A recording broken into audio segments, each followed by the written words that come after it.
Welcome to DNA. తెలంగాణలో ఉద్యోగుల సమస్యలు పెరిగిపోతున్నాయి. బెనిఫిట్స్ అందక రిటైర్మెంట్ ఉద్యోగులు తీవ్ర ఇబ్బందులు పడుతున్నారు. గుండె చికిత్స కోసం డబ్బులు అవసరం ఉందని తనకు రావాల్సిన బెనిఫిట్స్ ఇవ్వండి అంటూ హాస్పిటల్ బెడ్ మీద నుంచి రిటైర్డ్ ఉద్యోగి సోషల్ మీడియాలో పెట్టిన పోస్ట్ ఇప్పుడు కంటతడి పెట్టిస్తోంది. సంగారెడ్డి జిల్లాలో బెనిఫిట్స్ కోసం అధికారుల చుట్టూ తిరుగుతున్న రిటైర్డ్ ఉద్యోగి మిస్ అయ్యారని తెలుస్తుంది.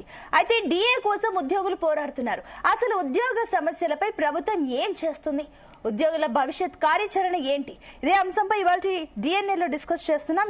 దీని గురించి మరిన్ని డీప్ అనాలిసిస్ ఇవ్వడానికి మా చీఫ్ ఎడిటర్ భరత్ ఉన్నారు. Bharat, good evening. Good evening. Bharat, చూస్తున్నాం ఉద్యోగుల సమస్యలు రోజు రోజుకి తెలంగాణలో మరింత పెరిగిపోతున్నాయి. అసలు దీన్ని మనం ఏ రకంగా చూడాలి? సో ఉద్యోగుల సమస్యలు ఒకటైతే పెన్షనర్స్ సమస్య అన్నది మరొక కోణం. ఉద్యోగులకి డిఏ ఇష్యూస్ ఉన్నాయి, పిఆర్సీ ఉన్నాయి, ఇవన్నీ ఇష్యూస్ ఉన్నాయి. బట్ పెన్షనర్స్ అంటే రిటైర్ అయిన తర్వాత ఎవరికైతే రిటైర్మెంట్ బెనిఫిట్స్ ఏమొస్తుంది? గ్రాట్యుటీ, తర్వాత జీపీఎఫ్, ఇవన్నీ కూడా రాజ్యాంగబద్ధమైన హక్కు. గ్రాట్యుటీ అన్నది ఓన్లీ ప్రభుత్వ ఉద్యోగులకే కాదు, ప్రైవేట్ రంగంలో 5 సంవత్సరాలు కంప్లీట్ చేసుకున్న వాళ్ళకు కూడా గ్రాట్యుటీ వస్తుంది. సో గ్రాట్యుటీ అన్నది ఒక ఉద్యోగి హక్కు. లేదా వాళ్ళు జీపీఎఫ్ అంటే మనకేమో ప్రైవేట్ ఎంప్లాయీస్కేమో ప్రావిడెంట్ ఫండ్ ఉంటుంది, గవర్నమెంట్ ఎంప్లాయీస్కి జీపీఎఫ్ ఉంటుంది. ఓకే, జీపీఎఫ్లో ఏంది? పెన్షనర్స్ అంటే ప్రభుత్వ ఉద్యోగులుగా ఉన్నప్పుడు వాళ్ళ నెల జీతంలో కొంత కట్ అవుతుంది, దానికి సేమ్ గవర్నమెంట్ కూడా యాడ్ చేస్తుంది. ఇవన్నీ రిటైర్మెంట్ సమయంలో రిటైర్మెంట్ బెనిఫిట్స్ ఇవ్వాలి. సో ఇప్పుడు ఏం జరిగింది? 2021లో కేసీఆర్ 58 సంవత్సరాలు ఉన్న రిటైర్మెంట్ వయస్సుని 61 సంవత్సరాలు చేశారు. సో 2021 తర్వాత రిటైర్మెంట్ లేవు. 2024లో రిటైర్మెంట్స్ స్టార్ట్ అయినాయి. అంటే కాంగ్రెస్ ప్రభుత్వం వచ్చిన తర్వాత స్టార్ట్ అయినాయి. ఇప్పటికి దాదాపు 1 year పైన గడుస్తుంది. సో ప్రతి నెల 700 మంది 1000 మంది దాకా రిటైర్ అవుతున్నారు. ఉద్యోగులకు సంబంధించి ఈ రిటైర్మెంట్ బెనిఫిట్స్ ఏవైతే ఉన్నాయో వాళ్ళు దాచుకున్న డబ్బులు అవి. గ్రాట్యుటీ అన్నది వాళ్ళ హక్కు. అందరు ఏం చేస్తారు? రిటైర్మెంట్ అయిన తర్వాత సడన్ గా వాళ్ళ జీతం పెన్షన్ సగానికి పడిపోతుంది. ₹1,00,000 జీతం వస్తే 50,000కు పడిపోతుంది. అప్పటి వరకు ఒక జీవన విధానానికి ₹1,00,000 ఫిక్స్ అయిపోతారు, సడన్ గా పడిపోతుంది. చాలా మంది ఏమనుకుంటారంటే రిటైర్మెంట్ అయిన తర్వాత ఇల్లు కట్టుకోవాలి, లేకపోతే బిడ్డ పెళ్లి చేయాలి, లేకపోతే ఏదో రకరకాల ఖర్చులు అనుకుంటారు. అవన్నీ కూడా ఇబ్బంది అయిపోతున్న పరిస్థితి. సంవత్సరం అయినా రిటైర్మెంట్ దొరకని పరిస్థితి. 2 కేసెస్ మనం దారుణమైన కేసెస్ మనం చూస్తున్నాం. ఒకతను హాస్పిటల్ బెడ్ మీద చికిత్స పొందుతున్నాడు. ఇంకో వ్యక్తి నేను ఆత్మహత్య చేసుకుంటాను, నాకు రిటైర్మెంట్ బెనిఫిట్స్ రావట్లేదు అంటాడు. చాలా తీవ్రమైన ఆరోపణలు కూడా వస్తున్నాయి ఈ పెన్షనర్ల సంబంధించి. ఈ కుబేర్లో తొందరగా ఇవ్వాలంటే 15% కమిషన్ ఇవ్వాలి. కాంట్రాక్టర్ బిర్ల కమిషన్ అడగట్లా, పెన్షనర్లు వాళ్ళ డబ్బులు వాళ్ళకి ఇచ్చేందుకు కమిషన్ అడుగుతున్నారు. సిగ్గుచేటు అంటే సిగ్గుచేటు. ఆర్థిక శాఖలో అధికారులు కొద్దిమంది ఈ కుబేర్ ద్వారా రిటైర్మెంట్ బెనిఫిట్స్ తొందరగా రావాలంటే 15% కమిషన్ అడుగుతున్నారట. ఇవాళ నాకు ఒక ఉద్యోగ సంఘం నేత చెప్పాడు. నేను చెప్పాను, ఆధారాలు ఉంటే ఇవ్వండి, వాళ్ళని డెఫినెట్గా ఎక్స్పోజ్ చేద్దాం ఎవరైతే అడుగుతున్నారో అని చెప్పాను.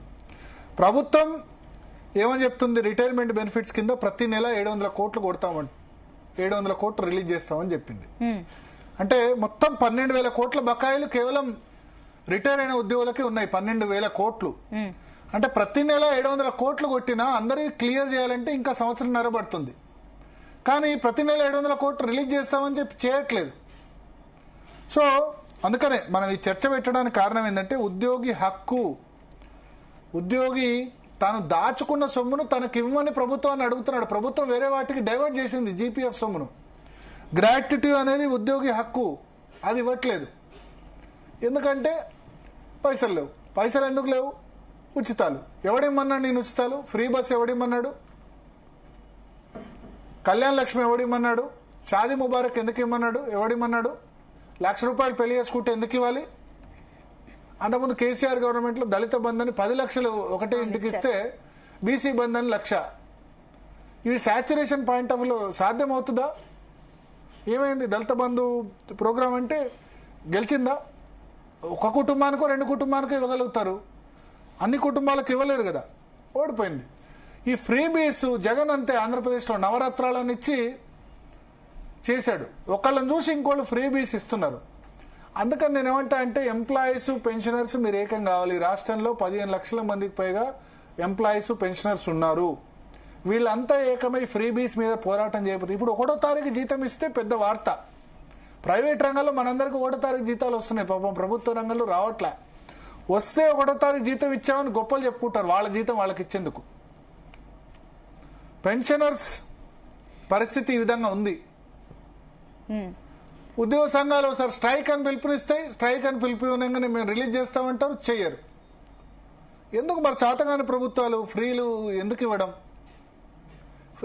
వీళ్ళు కూడా ఉద్యోగ సంఘాలు కూడా పెన్షనర్ సంఘాలు కూడా ఫ్రీ బీస్కు వ్యతిరేకంగా ఉద్యమం చేయాలి. చేతగానప్పుడు ఫ్రీ ఇవ్వకండి, ఎందుకు ఫ్రీ ఇవ్వడం? సో మాట్లాడదాం. మనతో పాటు కృష్ణమూర్తి గారు పెన్షనర్స్ అసోసియేషన్ నుంచి ఉన్నారు, చావా రవి గారు యూటీఎఫ్ నుంచి ఉన్నారు, పురుషోత్తం రావు గారు తెలంగాణ ఎంప్లాయీస్ అసోసియేషన్ నుంచి ఉన్నారు, భుజంగరావు గారు స్టేట్ టీచర్స్ యూనియన్ ప్రెసిడెంట్ ఉన్నారు, మారం జగదీష్ గారు, శ్రీపాల్ రెడ్డి గారు కూడా ఫోన్ లైన్లో మనతో పాటు జాయిన్ అవుతారు. ముందుగా కృష్ణమూర్తి గారు ఉన్నారా? యా, ముందు చావా రవి గారు తీసుకుందాం. చావా రవి గారు రెడీగా ఉన్నారు. చావా రవి గారు సార్, సో ఎట్లా ఈ సమస్యకు పరిష్కారం ఎట్లా? ప్రతి నెల 700 కోట్లు రిలీజ్ చేస్తామని చెప్పింది. ఆ 700 కోట్లు రిలీజ్ చేసినా అందరి రిలీజ్ కావాలంటే 1.5 సంవత్సరం అవుతుంది. అవును. సో ఎట్లా దీని సొల్యూషన్ ఏంటి? భరత్ గారు నమస్తే అండి. వాళ్ళ రాష్ట్రంలో ఉద్యోగులు రిటైరైన ఉద్యోగుల పరిస్థితి చాలా అగమ్యగోచరంగా ఉంది. మొత్తంగా ఈ ప్రభుత్వ అధికారంలోకి వచ్చి 2 ఏళ్లు, అంతకంటే ముందు దాదాపు 1.5 సంవత్సరం నుంచి పెండింగ్ ఉన్నాయి. ఈ ప్రభుత్వ అధికారంలోకి వచ్చే నాటికి 5,000 కోట్ల బకాయిలు పెండింగ్ ఉన్నాయి. ఈ ప్రభుత్వ అధికారంలోకి వచ్చిన తర్వాత వాళ్ళు ఇచ్చిన బకాయిలు 5-6 వేల కోట్లు ఉండొచ్చు, కానీ ఇప్పుడు చూసినట్లయితే దాదాపు 15,000 కోట్ల రూపాయలు ఈరోజు ఉద్యోగులకు ఎక్స్క్లూజివ్ గా ఉద్యోగులు, ఉపాధ్యాయులు, పెన్షనర్లకు సంబంధించినటువంటి బకాయిలే ఉన్నాయి. వీటిని క్లియర్ చేయాలని అన్నప్పుడు 700 కోట్ల చొప్పున ప్రతి నెల ఇచ్చి క్లియర్ చేస్తాం. అసలు 700 కోట్లు ఏంటి? మా హక్కుగా మాకు రావాల్సినటువంటి బెనిఫిట్స్, మేము దాచుకున్న జీపీఎఫ్ మాకు ఇవ్వటానికి, మాకు ఇవ్వాల్సినటువంటి టీఎస్జీఎల్ఐ మాకు ఇవ్వటానికి, లేదు మేము రిటైర్ అయిన సందర్భంలో హక్కుగా రావాల్సినటువంటి గ్రాట్యుటీ, కమ్యుటేషన్, లీవ్ ఎన్కాష్మెంట్ ఇవ్వటానికి దీనికోసం ఎదురు చూడాల్సిన అవసరం లేదు. గతంలో అయితే మేము ట్రెజరీలో బిల్ సబ్మిట్ చేస్తే రెండో రోజు మూడో రోజు పాస్ అయిపోతే అకౌంట్ లో అమౌంట్ పడే. ఇప్పుడు ఈ కుబేర్ అని సిస్టమ్ పెట్టిన తర్వాత సెంట్రలైజ్ అయిపోయింది మొత్తం అన్ని కూడా సెక్రటరీ ఫైనాన్స్ అప్రూవ్ చేస్తేనే, ఇంకెవ్వరు కాదు, principal secretary, special chief secretary, ఎవరైనా మన ఫైనాన్స్ డిపార్ట్మెంట్ హెడ్ ఎవరైతే ఉన్నారో సెక్రటరీ, వాళ్ళు అప్రూవ్ చేస్తే తప్ప ₹1 కూడా బయటకు వచ్చే పరిస్థితి లేదు. సో ఈ పరిస్థితుల్లో ఎవరిస్తున్నారో ఎంత ఇస్తున్నారో తెలియదు. ఈ సందర్భంలోనే ఉద్యోగ ఉపాధ్యాయ పెన్షనర్ల జేఏసీ ఈ గవర్నమెంట్ వచ్చిన తర్వాత కొంత డెమోక్రాటిక్ వాతావరణం ఉంది కాబట్టి ఆ సందర్భంలో ఐక్యమై ఒక జేఏసీని ఏర్పాటు చేసుకున్నాం. జేఏసీ ఆధ్వర్యంలో 2-3 సందర్భాల్లో ఏకమై పోరాటాలకి ఉద్యమ కార్యాచరణ ప్రకటించిన సందర్భంలో ప్రభుత్వం చర్చలు జరపడం, కేబినెట్ సబ్ కమిటీ ఏర్పాటు చేయడం, సరే మాట్లాడిన సందర్భంలో ఆర్థిక పరిస్థితిని వివరించి మా ఆర్థిక పరిస్థితి బాగాలేదు, సరే ఉన్నంతలో తప్పనిసరిగా చూస్తామని చెప్పి చివరికి మనకి ఇచ్చినటువంటిది ఏంటంటే 700 కోట్లు ఇస్తామనేటువంటి హామీని ఇచ్చారు గత మేలో. మరి 700 కోట్లు ఏమైనవి అని అంటే మే కాదు, జూన్లో ఇచ్చారు. జూలైలో 183 కోట్లే ఇచ్చారు. ఆగస్టులో గట్టిగా ఆందోళన చేస్తే 700 కోట్లు ఇచ్చారు. మరి సెప్టెంబర్ ఎంత ఇచ్చారో ఇప్పటి వరకు ఇంకా తెలియదు, ఎవరికి కూడా సెప్టెంబర్ లో వచ్చినాయని చెప్పట్లేదు. సో ఇట్లాంటి పరిస్థితి ఉంది. అసలు ఈ పరిస్థితి అంతా చూసినప్పుడు సహజంగానే మీరు ఇందాక చర్చలో మొదట లీడ్ ఇచ్చినట్లుగా ఫ్రీబీస్ వల్లనే ఇదంతా అవుతుంది అనేటువంటిది, ఫ్రీబీస్ వల్ల అవుతుందా లేకపోతే ఇంకోట కాదు. ఇవాళ ఉద్యోగులు, ఉపాధ్యాయులకు ఇవ్వాల్సినటువంటి హక్కుగా రావాల్సినటువంటి ఫైనాన్షియల్ బెనిఫిట్స్ ఏవైతే ఉన్నాయో అవి ఇవ్వాల్సిన బాధ్యత ప్రభుత్వానికి. అందుకని వాళ్ళు ఫ్రీబీస్ ని కట్ చేయమని ఉద్యోగులుగా మేము చెప్పడం కరెక్ట్ కాదు. ఎందుకంటే మేము కూడా ప్రజల్లో ఒక భాగంగా ఉన్నాం. ప్రజలకు ఉన్నటువంటి ప్రజలని సరైన పద్ధతిలో వాళ్ళ ఉపాధి కల్పించాల్సినటువంటి బాధ్యత ప్రభుత్వానికి ఉంది. దానికి అవసరమైనటువంటి పని ఇవ్వటం, పని ఇచ్చి వాళ్ళ నుంచి అవసరమైనటువంటి వాళ్ళకి అవసరమైనటువంటి ఉపాధి కల్పించడం అనేటువంటిది సొల్యూషన్ ఏంటి సార్? అంటే అందుకని ఇప్పుడు నేను చెప్తున్నది ఏంటంటే, ఇవాళ ఉన్న పరిస్థితుల్లో రాష్ట్ర ప్రభుత్వం ఉపాధ్యాయులు ఉద్యోగులకు సంబంధించినటువంటి బెనిఫిట్స్ క్లియర్ చేయడానికి ఇప్పుడు వేల కోట్ల రూపాయలు అప్పు చేస్తున్నారు. గత ప్రభుత్వం చేసింది, ఇప్పుడు ఈ ప్రభుత్వం చేస్తాం. మీరు చేసే అప్పుల్లో నుంచి ఒక్కసారి ఉపాధ్యాయులు ఉద్యోగులకు సంబంధించి వాళ్ళు ఉన్నటువంటి బెనిఫిట్స్ అన్ని కూడా క్లియర్ చేయదలుచుకుంటే ఒకసారి మీరు తెచ్చే అప్పు మొత్తంగా ఉపాధ్యాయులు ఉద్యోగులు క్లియర్ చేసేస్తే ఆ తర్వాత వచ్చే రొటీన్ గా వచ్చే ఎక్స్పెండిచర్ లో ఉంటుంది. అందుకని ఇవాళ ఉన్న పరిస్థితుల్లో రాష్ట్ర ప్రభుత్వం నిజంగా ఉద్యోగులు ఉపాధ్యాయుల పెన్షనర్ల యొక్క బాధ్యత తీసుకోవాలనుకుంటే 2024 మార్చి నుంచి రిటైర్ అయినటువంటి ఉద్యోగులు ఇవాళ అనేక మంది ఉన్నారు, వేల మంది. టోటల్ 1 year లో మొత్తం అమౌంట్ ఎంత పెండింగ్ లో ఉంటుంది? అదే మొత్తంగా 15,000 కోట్లు ఉన్నాయండి. ఇప్పుడు 15,000 కోట్ల రూపాయలు వాళ్ళ ఎరియర్స్ పెండింగ్ ఉన్నాయి ఉద్యోగులు ఉపాధ్యాయులు పెన్షనర్లకు సంబంధించి. ఇందులో 2024 మార్చి నుంచి రిటైర్ అయినటువంటి ఉద్యోగస్తులు పెన్షనర్స్ ఉన్నారు. దాదాపు వీళ్ళే 12-15 మంది ఉన్నారు. వీళ్ళకి సంబంధించినటువంటి బెనిఫిట్స్ అన్ని కూడా వాళ్ళ పెన్షన్ వస్తుంది తప్ప గ్రాట్యుటీ లేదు. జీపీఎఫ్ కూడా 24 అక్టోబర్ దాకా ఇచ్చారు, ఆ తర్వాత నుంచి పెండింగే ఉన్నాయి. ఐ మీన్ జీపీఎఫ్ గ్రాట్యుటీ లేదు, కమ్యుటేషన్ లేదు, లీవ్ ఎన్కాష్మెంట్ లేదు, టీహెచ్ఎల్ లేదు. ఇవన్నీ కూడా రావాల్సినటువంటి అవసరం. అందుకని ఇవన్నీ ఇవ్వాలనంటే ప్రభుత్వం ఉపాధ్యాయుల్ని ఉద్యోగుల్ని ప్రజల నుంచి వేరుగా చూడకూడదు. ఇవాళ ప్రజలకు ఎట్లయితే మీరు మీ ఓట్ బ్యాంక్ రాజకీయాల కోసం రకరకాల కార్యక్రమాలు పథకాలు పెడుతున్నారో పెట్టండి, కానీ ఉద్యోగుల్ని కూడా ప్రజల్లో భాగస్వాములుగా చూడండి. ఉద్యోగులకు అదనంగా ఇవ్వాల్సిన అవసరం లేదు, కానీ ఉద్యోగులకు ఇవ్వాల్సినటువంటివి న్యాయంగా వాళ్ళు దాచుకున్నాయో లేదా వాళ్ళకి రావాల్సినటువంటి ఏవైతే ఉన్నాయో వీటి కోసం కూడా మీరు తెచ్చే అప్పుల్లో నుంచి కొంత కేటాయించండి. కేవలం నెల జీతం ఇవ్వడమే గొప్ప అన్నట్టుగా ఉంది. జీతం ఇవ్వాల్సిందే, జీతంతో పాటు వాళ్ళకి రావాల్సినటువంటి బెనిఫిట్స్ అన్నిటినీ కూడా క్లియర్ చేయడం కోసం మీరు తెచ్చే అప్పుల్లో నుంచి 2-3 నెలలు వాళ్ళు మొత్తం ఒక స్పెషల్ డ్రైవ్ పెట్టి వాళ్ళు అన్ని క్లియర్ చేయగలిగితే పరిష్కారం అవుతుంది, అన్రెస్ట్ పోతుంది. అందుకని వాళ్ళు అది లేకపోతే మీరు ఇవ్వక తప్పదు, ఇచ్చిన పేరు కూడా మీకు మిగలదు. గత ప్రభుత్వంలో చూసామా 30% ఫిట్మెంట్ ఇచ్చారు, కానీ 30 నెలలు మేము పోరాటాలు చేసిన తర్వాత 30 నెలలు ఆలస్యంగా ఇచ్చారు. ఇచ్చినప్పుడు ఏమైంది?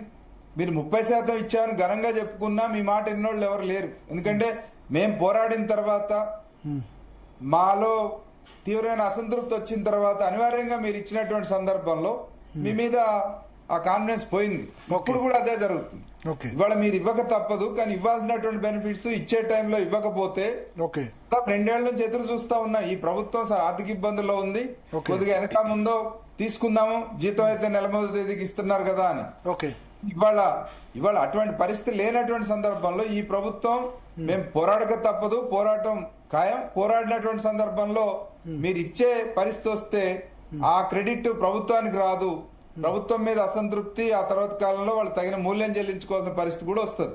కట్కన్ రమేష్ గారు టీఆర్టీఎఫ్ రాష్ట్ర అధ్యక్షులు లైవ్ లో సిద్ధంగా ఉన్నారు. రమేష్ గారు, ఏంటి సొల్యూషన్, ఏంటి దీనికి రిటైర్మెంట్ బెనిఫిట్ సంబంధించి? మీరు అన్మ్యూట్ చేసి మాట్లాడండి, మ్యూట్ తీసేసి మాట్లాడండి. నమస్కారం అండి. నమస్కారం. జేఏసీగా ప్రాతినిధ్యాలు చేశాం దీనికి. ముఖ్యంగా ఇప్పుడు దీనికి సొల్యూషన్స్ గత తెలంగాణ రాకముందు తెలంగాణ రాష్ట్రం మిగులు బడ్జెట్ గా ఉన్నటువంటి తెలంగాణ రాష్ట్రం ఈ ప్రభుత్వానికన్నా ముందున్నటువంటి గత ప్రభుత్వం 10 సంవత్సరాల్లో దాదాపు అప్పుల్లోకి పోయింది. అంటే ఆర్థిక అక్రమ శిక్షణ అనేటువంటిది ఖచ్చితంగా కనిపిస్తుంది. అంటే ఏదైనా వ్యాపారం చేసి ఎవరైనా దివాళా తీసినామంటారు, అలాంటి పరిస్థితి ప్రభుత్వం దగ్గర లేదు కదా. కనుక పెట్టాల్సినటువంటి ఎక్కడైతే మనము ఫండ్స్ ను పెట్టాలని అక్కడ పెట్టకుండా అనవసరంగా చేసినటువంటి అప్పులు ఏవైతే గతంలో ఉన్నాయో ఆ అప్పుల భారం విపరీతంగా గత 10 సంవత్సరాల్లో పెరిగిపోయింది. అసలు దాని ఇంట్రెస్ట్ కట్టడము, అదే పోవడి నూతన ప్రభుత్వం కూడా పోతున్న సందర్భం లోపల వీటన్నిటిని కూడా క్లియర్ చేసుకోవాలి. అంటే ఈ పెన్షనర్ బెనిఫిట్స్ ను ఇవ్వకుండా తప్పించేందుకోసం వయస్సు పెంచడం అనేటువంటిది దీనికి పరిష్కారం కాదు. గతంలో చేసింది అదే. ఇప్పటికైనా మా పెద్దలు ఇప్పుడు మళ్ళీ వయసు ఏమైనా పెంచుతారా? 61 నుంచి 62, 63 చాలా అంటే ఆప్షన్ ఏదో ఇస్తారు అంటారు. ఆప్షన్ ఇస్తారు, సగం జీతానికి పనిచేయాలి, అట్లా ఆప్షన్ ఏదో ఇస్తారు అంటారు. చాలా క్లారిటీగా ప్రభుత్వంతో ఈ సందర్భంలో మాకు పత్రికల్లో వచ్చిన వార్తలపైన జేఏసీగా అందరం మేము స్పందించాం. వెంటనే అది పత్రికల్లో వచ్చిన వార్త తప్ప ప్రభుత్వం దగ్గర అలాంటి ప్రతిపాదన లేదన్నారు. జాయింట్ యాక్షన్ కమిటీగా TGJACగా చాలా ఖచ్చితంగా ఏ ఒక్క రోజు కూడా ఉద్యోగ ఉపాధ్యాయులకు వయసును పెంచొద్దని చెప్పడం జరిగింది. ప్రభుత్వం ఇప్పటికైనా కూడా కొద్దిగా వీళ్ళు 700 కోట్లు అన్నారు. వాళ్ళు వయస్సు పెంచడం అన్నది కూడా ఆప్షన్, ఇష్టం ఉన్న వాళ్ళు చేయొచ్చు, అట్లా ఆప్షన్ ఇస్తే ఇష్టం ఉన్న వాళ్ళు వయస్సు ఎవ్వరికి కూడా అంటే ఒక TGJACగా ఐక్యంగా మేమందరం దాన్ని వ్యతిరేకిస్తాం ఖచ్చితంగా. దాన్ని అది మాకు సరి అయినటువంటి విధానం కాదు. ఇట్లా పెంచుకుంటూ పోతున్నట్టయితే ఈ ప్రభుత్వం మళ్ళీ వచ్చే ప్రభుత్వం మీద వేయడం, ఆ ప్రభుత్వం మళ్ళీ వచ్చే ప్రభుత్వం మీద వేయడం. ఇప్పటికే దాదాపు 15,000 కోట్ల రూపాయలు అప్పులో ఉన్నటువంటి రాష్ట్ర ప్రభుత్వం ఇట్లా దానికి సైమల్టేనియస్ కూడా ఆలోచించుకోవాలి. ఒక ఎంప్లాయీ అనేది ఆ వేతనం ఎంత, ఆ వేతనం ద్వారా PRC లో ఆ వేతనం ఎంత ఎఫెక్ట్ అవుతుంది, ఒక ఎంప్లాయీ రిటైర్ అయిన తర్వాత రిటైర్మెంట్ లో నూతన ఉద్యోగ అవకాశాల కల్పన ఎంతమందికి వస్తాయి, ఇవన్నీ బేరీజ్ వేసుకోకుండా ఇప్పుడు నేను మాత్రం దీన్ని తప్పించుకోవాలి కనుక దీన్ని ఏజ్ వేస్తే దీనికి ఒక పరిష్కారం అనేది కాదు. ఇది ప్రభుత్వానికి వయసు పెంచడం అనేటువంటిది ప్రభుత్వానికి ఆర్థిక భారం కాక తప్పదు. యువత ఉద్యోగాలు కోరుకునే వారికి ఇది ఇబ్బంది తప్పదు. తర్వాత 61 సంవత్సరాల తర్వాత కూడా ఒక ఎంప్లాయ్ అదే స్ఫూర్తితో ఉత్తేజంతో చేయడం కూడా సాధ్యం కాదు. కనుక ప్రభుత్వానికి ఇది తప్పించుకునే ప్రయత్నం తప్ప ప్రభుత్వానికి ఏ రకంగా కూడా సరి అయినటువంటి విధానం కాదు. TGJACగా తెలంగాణ రాష్ట్ర టీచర్స్ ఫెడరేషన్ రాష్ట్ర అధ్యక్షునిగా మేము దీన్ని ఖండిస్తున్నాం. ఎట్టి పరిస్థితుల్లో ఒక్క రోజు పెంచినా ఉద్యమిస్తాం. మనతో పాటు మారం జగదీశ్వర్ గారు, ఎంప్లాయీస్ JAC కన్వీనర్. జగదీశ్వర్ గారు నమస్కారం సార్. నమస్కారం. ఏంటి ఒక పెన్షనర్ ఖమ్మంలో ఎటువంటి పరిస్థితి ఎదురైందో చూసాం, ఇంకో పెన్షనర్ మిస్సింగ్ అని చెప్తున్నారు. ఏంటి దీని సొల్యూషన్ ఏంటి? ఏం చెప్తారు మీరు పెన్షనర్స్ కి? ఉద్యోగ ఉపాధ్యాయ పెన్షనర్ సంఘాలు లేదు, వాస్తవానికి నోటీసులు లేదు. మేము JAC తరఫున మేము నెలకు 700 కోట్లు 750 కోట్లు పెండింగ్ బకాయిలు కొడతామని చెప్పినాం. వాస్తవానికి ప్రభుత్వం కూడా పెండింగ్ బకాయిలు మాకు ఇస్తుంది. కొట్టిందా? 700 కోట్లు ప్రతి నెల కొట్టారా? దాదాపు కొట్టిర్రు. పోయిన నెలది ఏమైందంటే పోలీస్ డిపార్ట్మెంట్ ఉన్న వాళ్ళది సరెండర్ చూస్తుంటే 2 సరెండర్ కొట్టడం వల్ల 400 కోట్లు పోయినాయి. ఒక నెల మన GPF అమౌంట్ కొట్టిరు, TGLS కొన్ని 100 కోట్లు కొట్టిరు, దాదాపు 700 కోట్లు కొట్టిరని మాకు ఇన్ఫర్మేషన్ ఉంది. వాస్తవానికి 10,000 కోట్లు ఇలా పెండింగ్ బకాయి. వాస్తవానికి నాకు ఇప్పుడు నెలకు 700 కోట్లు కొడితే 10,000 కోట్లు అంటే 15 నెలలు అవుతుంది. మళ్ళా కొత్తగా డ్యూస్ వచ్చి పడతాయి. అదే అందుకే ప్రభుత్వానికి 700 కోట్లు 750 కొట్టా అని చెప్పారు, క్రమక్రమాన పెంచుతా అని చెప్పారు. ఏమైనా ఇబ్బంది ఉన్న వాళ్ళు దాదాపు మా నోటీస్కి వచ్చినప్పుడు ప్రభుత్వం దృష్టి కూడా తీసుకెళ్తున్నాం. ఇది కూడా మీరు మిస్సింగ్ అంటారు నాకు చెప్పడం నాకు కూడా నేను ఎక్కడ చూడలేదు, నేను ఎక్కడ సోషల్ మీడియా ఎక్కువ వాడను కాబట్టి. ఏదైనా ఉన్న సమస్య ఉన్నప్పుడు ఖమ్మంలో ఒక ఉపాధ్యాయుడు సీరియస్ గా ఉన్నాడు అన్నారు.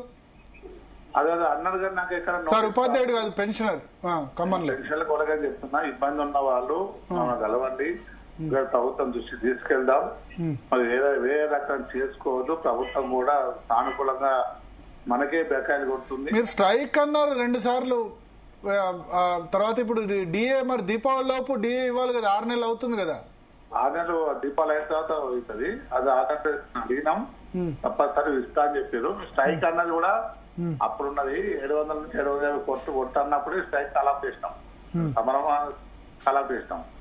700 కొట్టేది ఆల్రెడీ సమానం కూడా జరగబోతున్నాం. హెల్త్ కార్డు కూడా చీఫ్ సెక్రటరీ గారు కలిపి ఇండియట్ హెల్త్ కార్డు కూడా రావడం జరుగుతుంది. ఇలా మా ఉద్యోగ సంఘాలకు వాస్తవ రికగ్నేషన్ కూడా గత ప్రభుత్వంలో లేని పరిస్థితిలో రికగ్నేషన్ కూడా ఇవ్వడం జరుగుతుంది. కాబట్టి మా ఉద్యోగులైనా మా పెన్షనర్స్ అయినా ఆందోళన పడవద్దు. ఎవరైనా ఇబ్బంది ఉంటే కలవని మన ప్రభుత్వం దృష్టి తీసుకెళ్దాం. ఇటువంటి చేయొద్దని నేను కూడా వాళ్ళందరికీ సలహా ఇస్తున్నాను. ఓకే, ఇప్పుడు సంవత్సరానికి ఎంతమంది రిటైర్ అవుతారు జగదీశ్వర్ గారు ప్రతి సంవత్సరం? దాదాపు కరెక్ట్ ఫిగర్ లేదు కానీ అప్పుడు 3 సంవత్సరాలు పెంచడం వల్ల ఇప్పుడు వాళ్ళు రిటైర్డ్ అవుతారు చాలా మంది. కరెక్ట్ అంటే ఒక సంవత్సరం ఒక రకంగా ఉంటే ఒక సంవత్సరం ఒక రకంగా ఉంటుంది, కరెక్ట్ ఫిగర్ ఉండదు. కాకపోతే రిటైర్డ్ అయినా కానీ ప్రభుత్వాన్ని కూడా చెప్పినాం, మీరు మా ఉద్యోగుల పెండింగ్ బిల్స్ ను క్రమక్రమేణా పెంచుకుంటూ వాళ్ళను జీరో స్థితికి తీసుకురావాలని చెప్పాం. ప్రభుత్వం కూడా ఒప్పుకున్నది. ఒకవేళ వాళ్ళకన్నా ప్రాబ్లం ఉన్నా వాళ్ళు ఉన్నా మన ప్రభుత్వం తీసుకెళ్తాం. అంటే వేరే రకంగా చేసుకోవద్దు. ఎవరైనా నాకు ఇవాళ ఉదయం చెప్పారు ఈ కుబేర్ లో తొందరగా శాంక్షన్ కావాలంటే 15% కమిషన్ అడుగుతున్నారట. 15% కాదు, 1% కమిషన్ అడిగినా వాళ్ళని నిజంగా చెప్తున్నా, ఈ రిటైర్మెంట్ ఉద్యోగుల దగ్గర పైసలు సబ్ ట్రెజరీ వాళ్ళు కూడా అడుగుతున్నారట. వాళ్ళను ఉరి తీసినా తప్పులేదు. 100% సార్. అటువంటి వాళ్ళ అరే వాడు దాచుకున్న సొమ్ము, రిటైర్మెంట్ అయిన వాడు దాచుకున్న సొమ్మును ఏదైనా కాంట్రాక్టరా? మా డబ్బులు సార్, అది మీ డబ్బులు మీకు ఇవ్వడానికి వాళ్ళు అటువంటి వాళ్ళని నిజంగా చెప్తున్నా నేను, చాలా పెద్ద శిక్ష. ఉరి తీసినా తప్పులేదంటే చెప్తున్నా. కాంట్రాక్టర్లు సొమ్ములు అడిగితే లేకపోతే ఓకే, కానీ వాడు దాచుకున్న జీపీఎఫ్ పెన్షనరు పాపం కష్టపడ్డ గ్రాట్యుటీ, దానిలో పర్సంటేజ్లు సబ్ ట్రెజరీ వాళ్ళు లేకపోతే ఈ కుబేర్ ద్వారా పర్సంటేజ్ ఫైనాన్స్ డిపార్ట్మెంట్ వాళ్ళు అడిగితే నిజంగా వాళ్ళని ఉరి తీసినా తప్పలేదు అంటున్నాను నేను. వాళ్ళు ఎవరు ట్రెజరీ వాళ్ళకు మానవత్వం లేని వాళ్ళు ఎవరో వాళ్ళతో పొలిటికల్ వాళ్ళకు పోయి ఏదో ఇస్తారని ఒక ప్రాపగండ చేసింది తప్ప ఎవరు ఎంప్లాయీస్ దగ్గర తీసుకున్న పరిస్థితి. నాకు ఉదయమే చెప్పారు. నేను చర్చ పెట్టిన కారణం అదే. నేను చర్చ పెట్టిన కారణం అదే. ఎవరైనా డబ్బులు అడిగితే మాత్రం మా దృష్టికి తీసుకురండి జీ న్యూస్, వాళ్ళని ఎక్స్పోజ్ చేస్తాం. వాళ్ళు డెఫినెట్ గా సస్పెండ్ అయినా కట్ చేస్తాం. సబ్ ట్రెజరీ వాడు ఎవరైనా డబ్బులు అడిగినా ఉద్యోగుల రిటైర్మెంట్ బెనిఫిట్స్ కు లేదా, ఎందుకంటే ఒక ఉద్యోగి ఇంకో ఉద్యోగం దోచుకోవడం ఏంది? ట్రెజరీ వాళ్ళకి లేదు పవర్స్, ఏం లేదు. ఫైనాన్స్ ఒక ఉద్యోగి ఇంకో ఉద్యోగం దోచుకోవడం ఏంది? అసలు ప్రభుత్వ ఉద్యోగి ఒకటి లేదా ఈ కుబేర్లు ఎవరైనా డబ్బులు అడిగిన రిటైర్మెంట్ బెనిఫిట్స్ కూడా డబ్బులు అడిగితే మాత్రం నిజంగా చెప్తాను. ఎవరు అడుగుతారు? ఈ టీవీ చర్చ చూస్తున్న వాళ్ళు కూడా చెప్తారు, మీ దగ్గర అటువంటి ఎవిడెన్స్ ఏమైనా ఉంటే జీ న్యూస్ ప్రొవైడ్ చేయండి, వీళ్ళు ఎక్స్పోజ్ దెమ్. వాళ్ళు చాలా మంది తిరుగుతారు, ఇబ్బంది ఉన్న వాళ్ళు తిరుగుతారు, కానీ ఎక్కడ జరిగిన సంఘటన మాకు రాలేదు. ఇది ఎవరికి ట్రెజరీ వాళ్ళకు ఫైనాన్స్ వాళ్ళకు లేదు. ఒక చీఫ్ సెక్రటరీ సుల్తాన్ గారి ఆధ్వర్యం ఉన్నాడు, ఆయన కూడా స్ట్రిక్ట్ గానే ఉంటాడు. ఎవరికి ఏమైనా ఇబ్బంది ఉంటే మా దృష్టి తీసుకొస్తే కొందరు హాస్పిటల్ ఉన్న వాళ్ళకో లేకపోతే పెళ్లిళ్ళు ఉన్న ఆగిపోయిన వాళ్ళకు గది తప్ప వేరే అసలు చేసే పరిస్థితి లేదు ఇక్కడ వాస్తవాన్ని. ఓకే, సో మరి మీరు ఏం సొల్యూషన్ చెప్తారు? ఇబ్బందులు ఉన్న వాళ్ళు మిమ్మల్ని కలవండి అంటే? ఇబ్బంది కాదు, ఇప్పుడు మీరు కలవండి అని కాదు, ఇటువంటి చేసుకోకూడదు. చాలా మంది ఇబ్బందులు ఉన్నారు. ఒకవేళ అటువంటి పరిస్థితిలో ఉంటే ప్రభుత్వం దృష్టికి తీసుకెళ్దాం. ఎందుకంటే ఇటువంటి కనబడకుండా పోవడం లేకపోతే వేరే రకంగా చేసుకోవడం మంచి పద్ధతి కాదు. ఇప్పుడు 8,000 నుంచి 9,000 మంది అప్రాక్సిమేట్లీ రిటైర్ అవుతారు. యావరేజ్ రిటైర్మెంట్ బెనిఫిట్ ఎంత ఉంటుంది? యావరేజ్ దాదాపు 70 లక్షలు 80 లక్షలు ఉంటుందా రిటైర్మెంట్ బెనిఫిట్స్ అన్ని కలిపి? 50 లక్షలు ఉంటుంది. 50 లక్షలు యావరేజ్ 50 లక్షలు. 50 లక్షలు అంటే 50 లక్షలు ఇంటూ 8,000 10,000 వేసుకోండి. 10,000 మంది రిటైర్ అవుతున్నారు అనుకోండి, ఎంత అవుతుంది? 5,000 కోట్ల. 5,000 కోట్లు దీనికి ఇవ్వాలి రిటైర్మెంట్ బెనిఫిట్స్ కి. పెరుగుతున్నాయి వాస్తవానికి, పెరుగుతున్నారు. మేము ప్రభుత్వం కూడా దృష్టి తీసుకెళ్తున్నాం. ఇది మా న్యాయంగా వచ్చే డబ్బులు, మా డబ్బులు, మా జీపీఎఫ్ డబ్బులు, మా టీజీఎల్ఐసి అంటే మా ఇన్సూరెన్స్ డబ్బులు మాకు ఇవ్వాలని కోరుతున్నాం. ప్రభుత్వం కూడా సానుకూల స్పందించింది, కానీ 700 కాదు, 1,000-1,500 కోట్లు కొట్ట కానీ ఒక 6 నెలల క్లియర్ కావాలని ప్రభుత్వం చెప్పినాం. ఓకే వాటి అన్నాం. ఎందుకంటే ప్రభుత్వంలో మేము బాగా మా పరిస్థితి వాళ్ళ ప్రభుత్వ పరిస్థితి తెలుసు కాబట్టి. వస్తుందా డిఏ వస్తుందా? ఇప్పుడు 6 నెలల తర్వాత వాళ్ళు ఇచ్చింది కదా, ఆర్డర్లు ఇచ్చింది, ఒక డిఏ ఇచ్చి ఎప్పుడైతే దీపావళి బిఫోర్ వస్తుందో తర్వాత ఉన్నా సార్, ఒక 10 నెలల తర్వాత 6 నెలలు అవుతుంది. ఇమీడియట్ ఇవ్వాల్సిందే. వాళ్ళు ఇచ్చిందే కదా, ఆర్డర్లు ఇచ్చారు, తప్పనిసరి ఇస్తారు. Okay. So thank you Jagadishwar గారు. సో మనతో పాటు కృష్ణమూర్తి గారు ఉన్నారు పెన్షనర్స్ అసోసియేషన్ నుంచి. కృష్ణమూర్తి గారు వినబడుతుందా? మ్యూట్ తీసేసి మాట్లాడండి సార్. వినబడుతుందా కృష్ణమూర్తి గారు? Right right okay. చెప్పండి కృష్ణమూర్తి గారు. పెన్షనర్స్ అసోసియేషన్ నుంచి నేను Telangana all pensioners and retired persons association ప్రధాన కార్యదర్శిని. నేను తెలంగాణ పెన్షనర్స్ మన తెలంగాణలో 2,85,000 మంది ఉన్నారు. వాళ్ళందరూ రిటైర్ అయ్యి వారికి అనేక బాధలు ఉన్నప్పటికీ కూడా ప్రభుత్వం యొక్క ఆర్థిక పరిస్థితి దృష్టిలో పెట్టుకొని మేము దానికోసం కొంత వ్యవధి కూడా ఇవ్వడం జరిగింది. దానికోసం అనేక పోరాటాలు కూడా చేయడం జరిగింది. నిన్న కూడా మేము మన ప్రధాన కార్యదర్శి గారికి వినతి పత్రాన్ని కూడా ఇవ్వడం జరిగింది. 2024 తర్వాత రిటైర్ అయినటువంటి వాళ్ళు దాదాపుగా 15,000 మంది ఉన్నారు. 15,000 మందిలో ఎంతమందికి వచ్చేసారు ఇప్పటి వరకు రిటైర్మెంట్ బెనిఫిట్స్? ఎవ్వరికి రాలేదు. ఎవరైనా మీరు చెప్పినట్టు మన మిత్రులు చెప్పినట్టు ఎవరైతే పైరవీ చేసుకున్నారో వాళ్లకు మాత్రమే ఇస్తున్నారు కానీ అది ఎవరికి రావడం లేదని స్పష్టంగా. పైరవీ చేసుకున్న వాళ్ళకి ఏమైనా కమిషన్ తీసుకుంటున్నారా? కమిషన్ ఇస్తున్నారా ఇవ్వటం లేదా మనకు అది సంబంధం లేని విషయం కానీ మొత్తానికి కొంతమందికి అయితే రావడం అనేది జరిగింది. పోనీ 24 రిటైర్ అయిన వాళ్లకు రావడం లేదు. నిన్న మొన్న రిటైర్ అయిన వాళ్ళకు కూడా వచ్చిన సంఘటనలు మనకు కనబడుతూ ఉన్నాయి. అందుకోసం ఇదే కాకుండా ప్రధానమైన సమస్య ఏంటంటే ప్రభుత్వం ప్రతి నెల 700 కోట్లు విడుదల చేస్తామని చెప్పారు. కానీ ఇట్లా 700 కోట్లు అంటే 15,000 కోట్లు ఉంటే అవి ఇవ్వడానికి ఎంత కాలం పడుతుంది అనేది మనకున్న సమస్య. పోనీ 700 కోట్లైనా కానీ విడుదల చేస్తున్నారా అంటే అది కూడా లేదు. అది కూడా లేదు అంటే కనీసం ఇప్పటికి చెప్పబట్టి సంవత్సరాల కాలం నుంచి చెప్తూ ఉన్నారు 700 కోట్లు ఇస్తాం 700 కోట్లు. సార్ ఇప్పుడు ఈ 1.5 year లో ఎంతమంది రిటైర్ అయినారు సార్? ఈ మధ్య కాలంలో దాదాపు ప్రతి సంవత్సరం 5,000 మంది రిటైర్ అవుతున్నారు. అంటే దాదాపు 20,000 మంది రిటైర్ అయ్యారు మళ్ళీ కొత్తగా. వాళ్ళకు కూడా ప్రతి సంవత్సరం 5,000 అంటే ఈ సంవత్సరంన్నరలో కేవలం 10,000 లోపే కావాలి కదా? అవును, మరి 20,000 రావడం లేదు. అందుకోసం ఇప్పుడు దాదాపుగా ప్రభుత్వానికి అనేక సార్లు విజ్ఞప్తి చేయడం కూడా జరిగింది. ఇది ప్రధానమైన సమస్యగా ఇప్పుడు కనబడుతూ ఉంది మనకు. కనీసం 700 కోట్లు. నిన్న కూడా చెప్పిన మాట ఏంటంటే ఇస్తున్నాం అని చెప్పారు. ప్రభుత్వంతో చర్చలు జరిగిన సందర్భంలో కూడా ఇస్తున్నామని చెప్పారు. ముఖ్యమంత్రి గారు ఇస్తామని చెప్తారు, బట్టి విక్రమార్క గారు ఇస్తామని చెప్తారు, కార్యదర్శులు ఇస్తామని చెప్తారు. ఎవరు చెప్పినా గానీ వాళ్లకు ఉండే సమస్యను పరిష్కారం చేయడానికి ఒక్కళ్ళు కూడా ఒక్క అడుగు ముందుకు జరిగినట్టుగా ఇవాళ కనపడడం లేదని స్పష్టంగా కనపడుతుంది. నిన్న మొన్న కూడా కొన్ని విడుదల చేస్తే ఎవరికో పోలీసు వాళ్ళకి ఇచ్చడం వాళ్ళకి ఇచ్చడం అని చెప్తారు తప్ప pension surrender leaves sir surrender leaves వాళ్ళు ఎందుకంటే వాళ్ళ డ్యూటీ లీవ్స్ కూడా తక్కువే కాబట్టి వాళ్ళకి ఇవ్వడంలో తప్పేం లేదు. బట్ లేదు, మాకు అభ్యంతరం లేదు వాళ్ళకి ఇవ్వడంలో, కానీ మాకెందుకు ఇవ్వలేదని మేము అడిగే మాట. ఇప్పుడు మీకు ఎన్ని నెలలు వచ్చింది? ఇప్పుడు ప్రభుత్వం 700 కోట్లు చొప్పున రిలీజ్ చేస్తామంది కదా, చెప్పి 5 నెలలు అయింది. ఎన్ని నెలల్లో వచ్చాయి 700 కోట్ల చొప్పున? అది ఎందుకు ఇవ్వలేదని మా ప్రశ్న. ఇవ్వలేదు, లాస్ట్ మంత్ ఇవ్వలేదా? నిన్న కూడా 10వ తారీఖు నాడు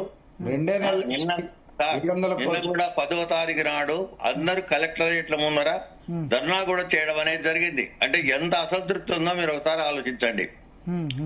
అదే కాకుండా ప్రతి ఒక ఉద్యోగి రిటైర్ అయిన తర్వాత కేసీఆర్ చెప్పిన మాట ఏంటి, రిటైర్ అయిన తెల్లారి మేము చెక్కు ఇచ్చేస్తామని చెప్పాడు.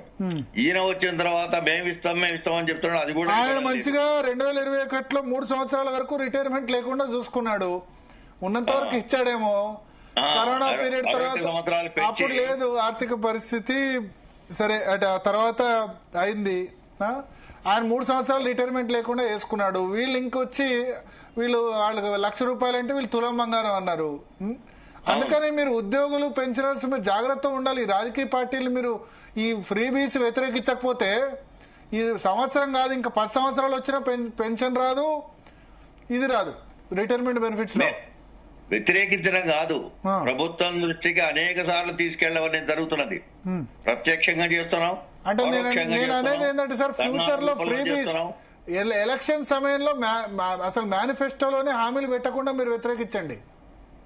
ఇప్పుడు ఎలక్షన్ వచ్చిందా ఏదొచ్చిందా అనేది మాకు సంబంధం లేని విషయం అది. ఏదొచ్చినా గానీ మా బెనిఫిట్స్ అయితే మాకు ఇవ్వాలి కదా సార్.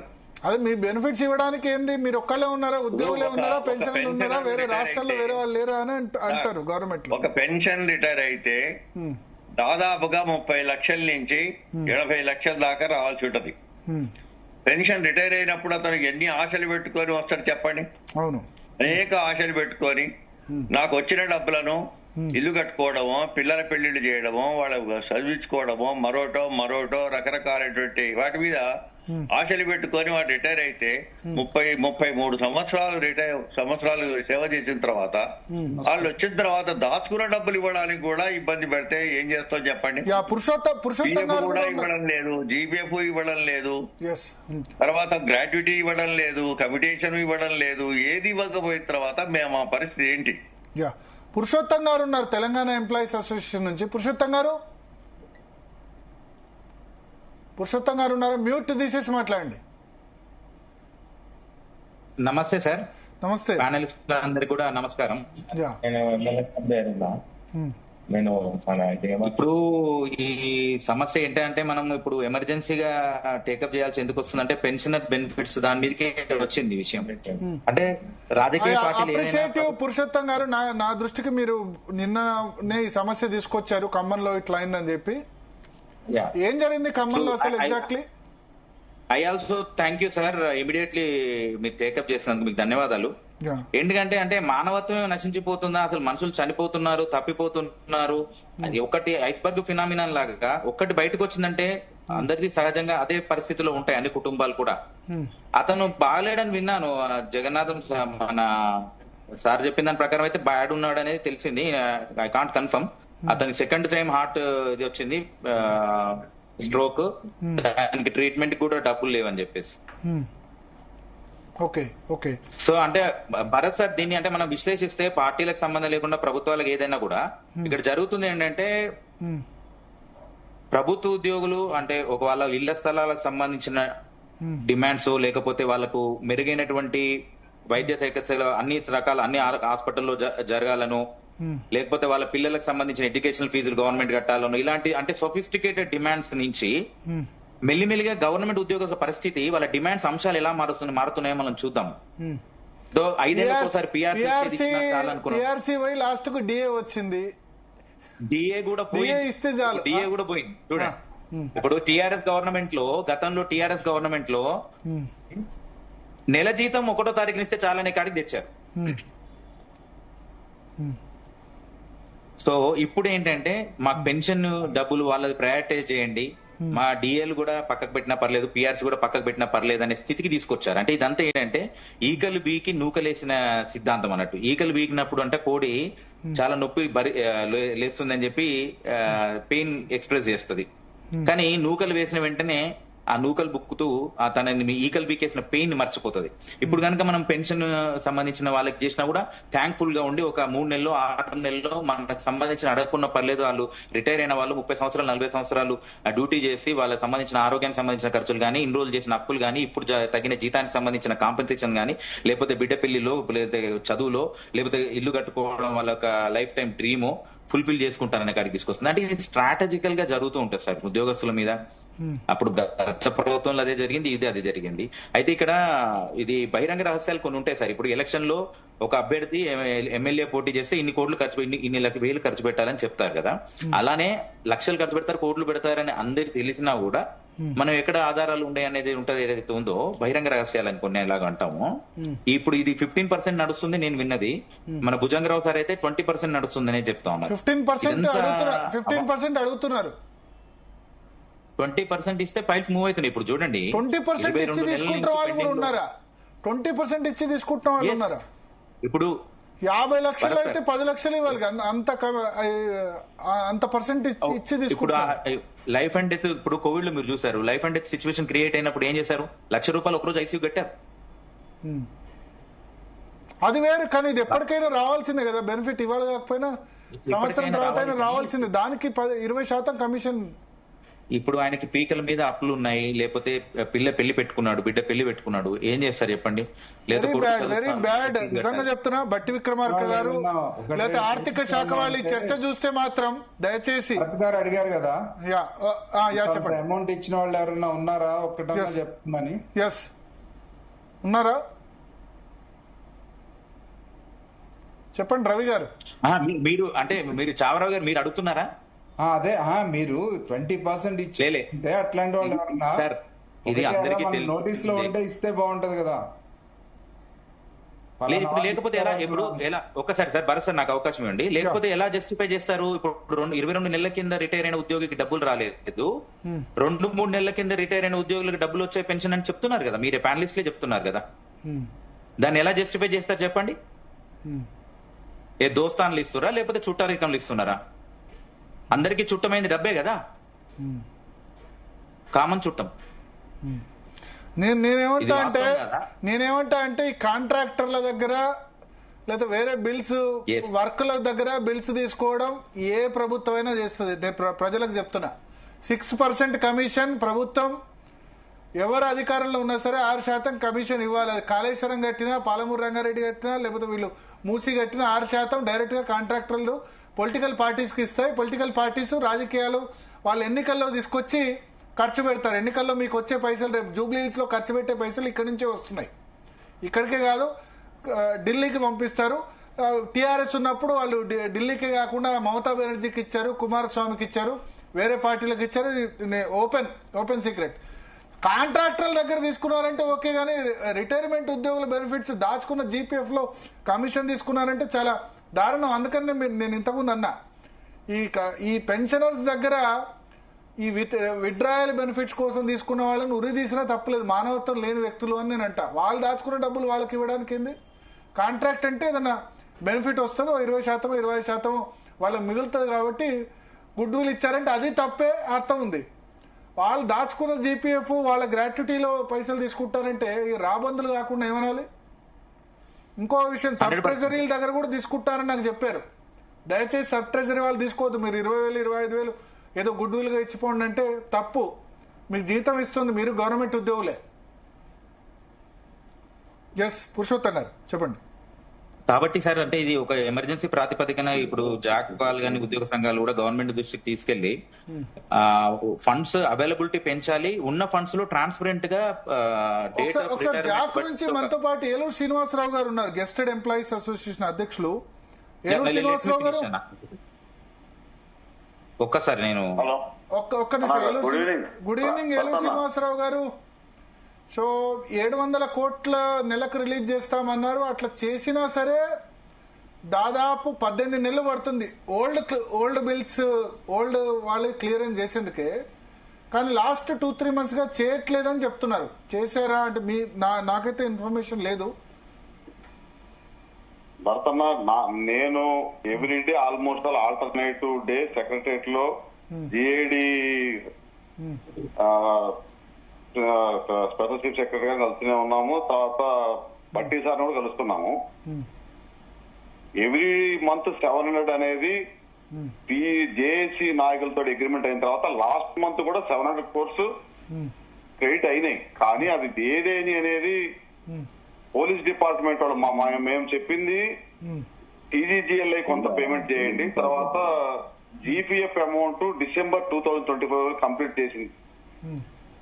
ఈ పెన్షన్ బెనిఫిట్ కొంత కొట్టమని మేము జనరల్ గా చెప్పింది సరెండర్ లిప్స్ ఇవి. కానీ లాస్ట్ టైం పోలీస్ డిపార్ట్మెంట్ కూడా మా ఎంప్లాయీస్ పెన్షనర్స్ లాగానే, పెన్షనర్స్ ఎట్లయితే మేమంతా పెన్షనర్స్ అయితే రేపు కూడా మేము ఫస్ట్ ప్రయారిటీ వాళ్ళకే ఇవ్వాలి.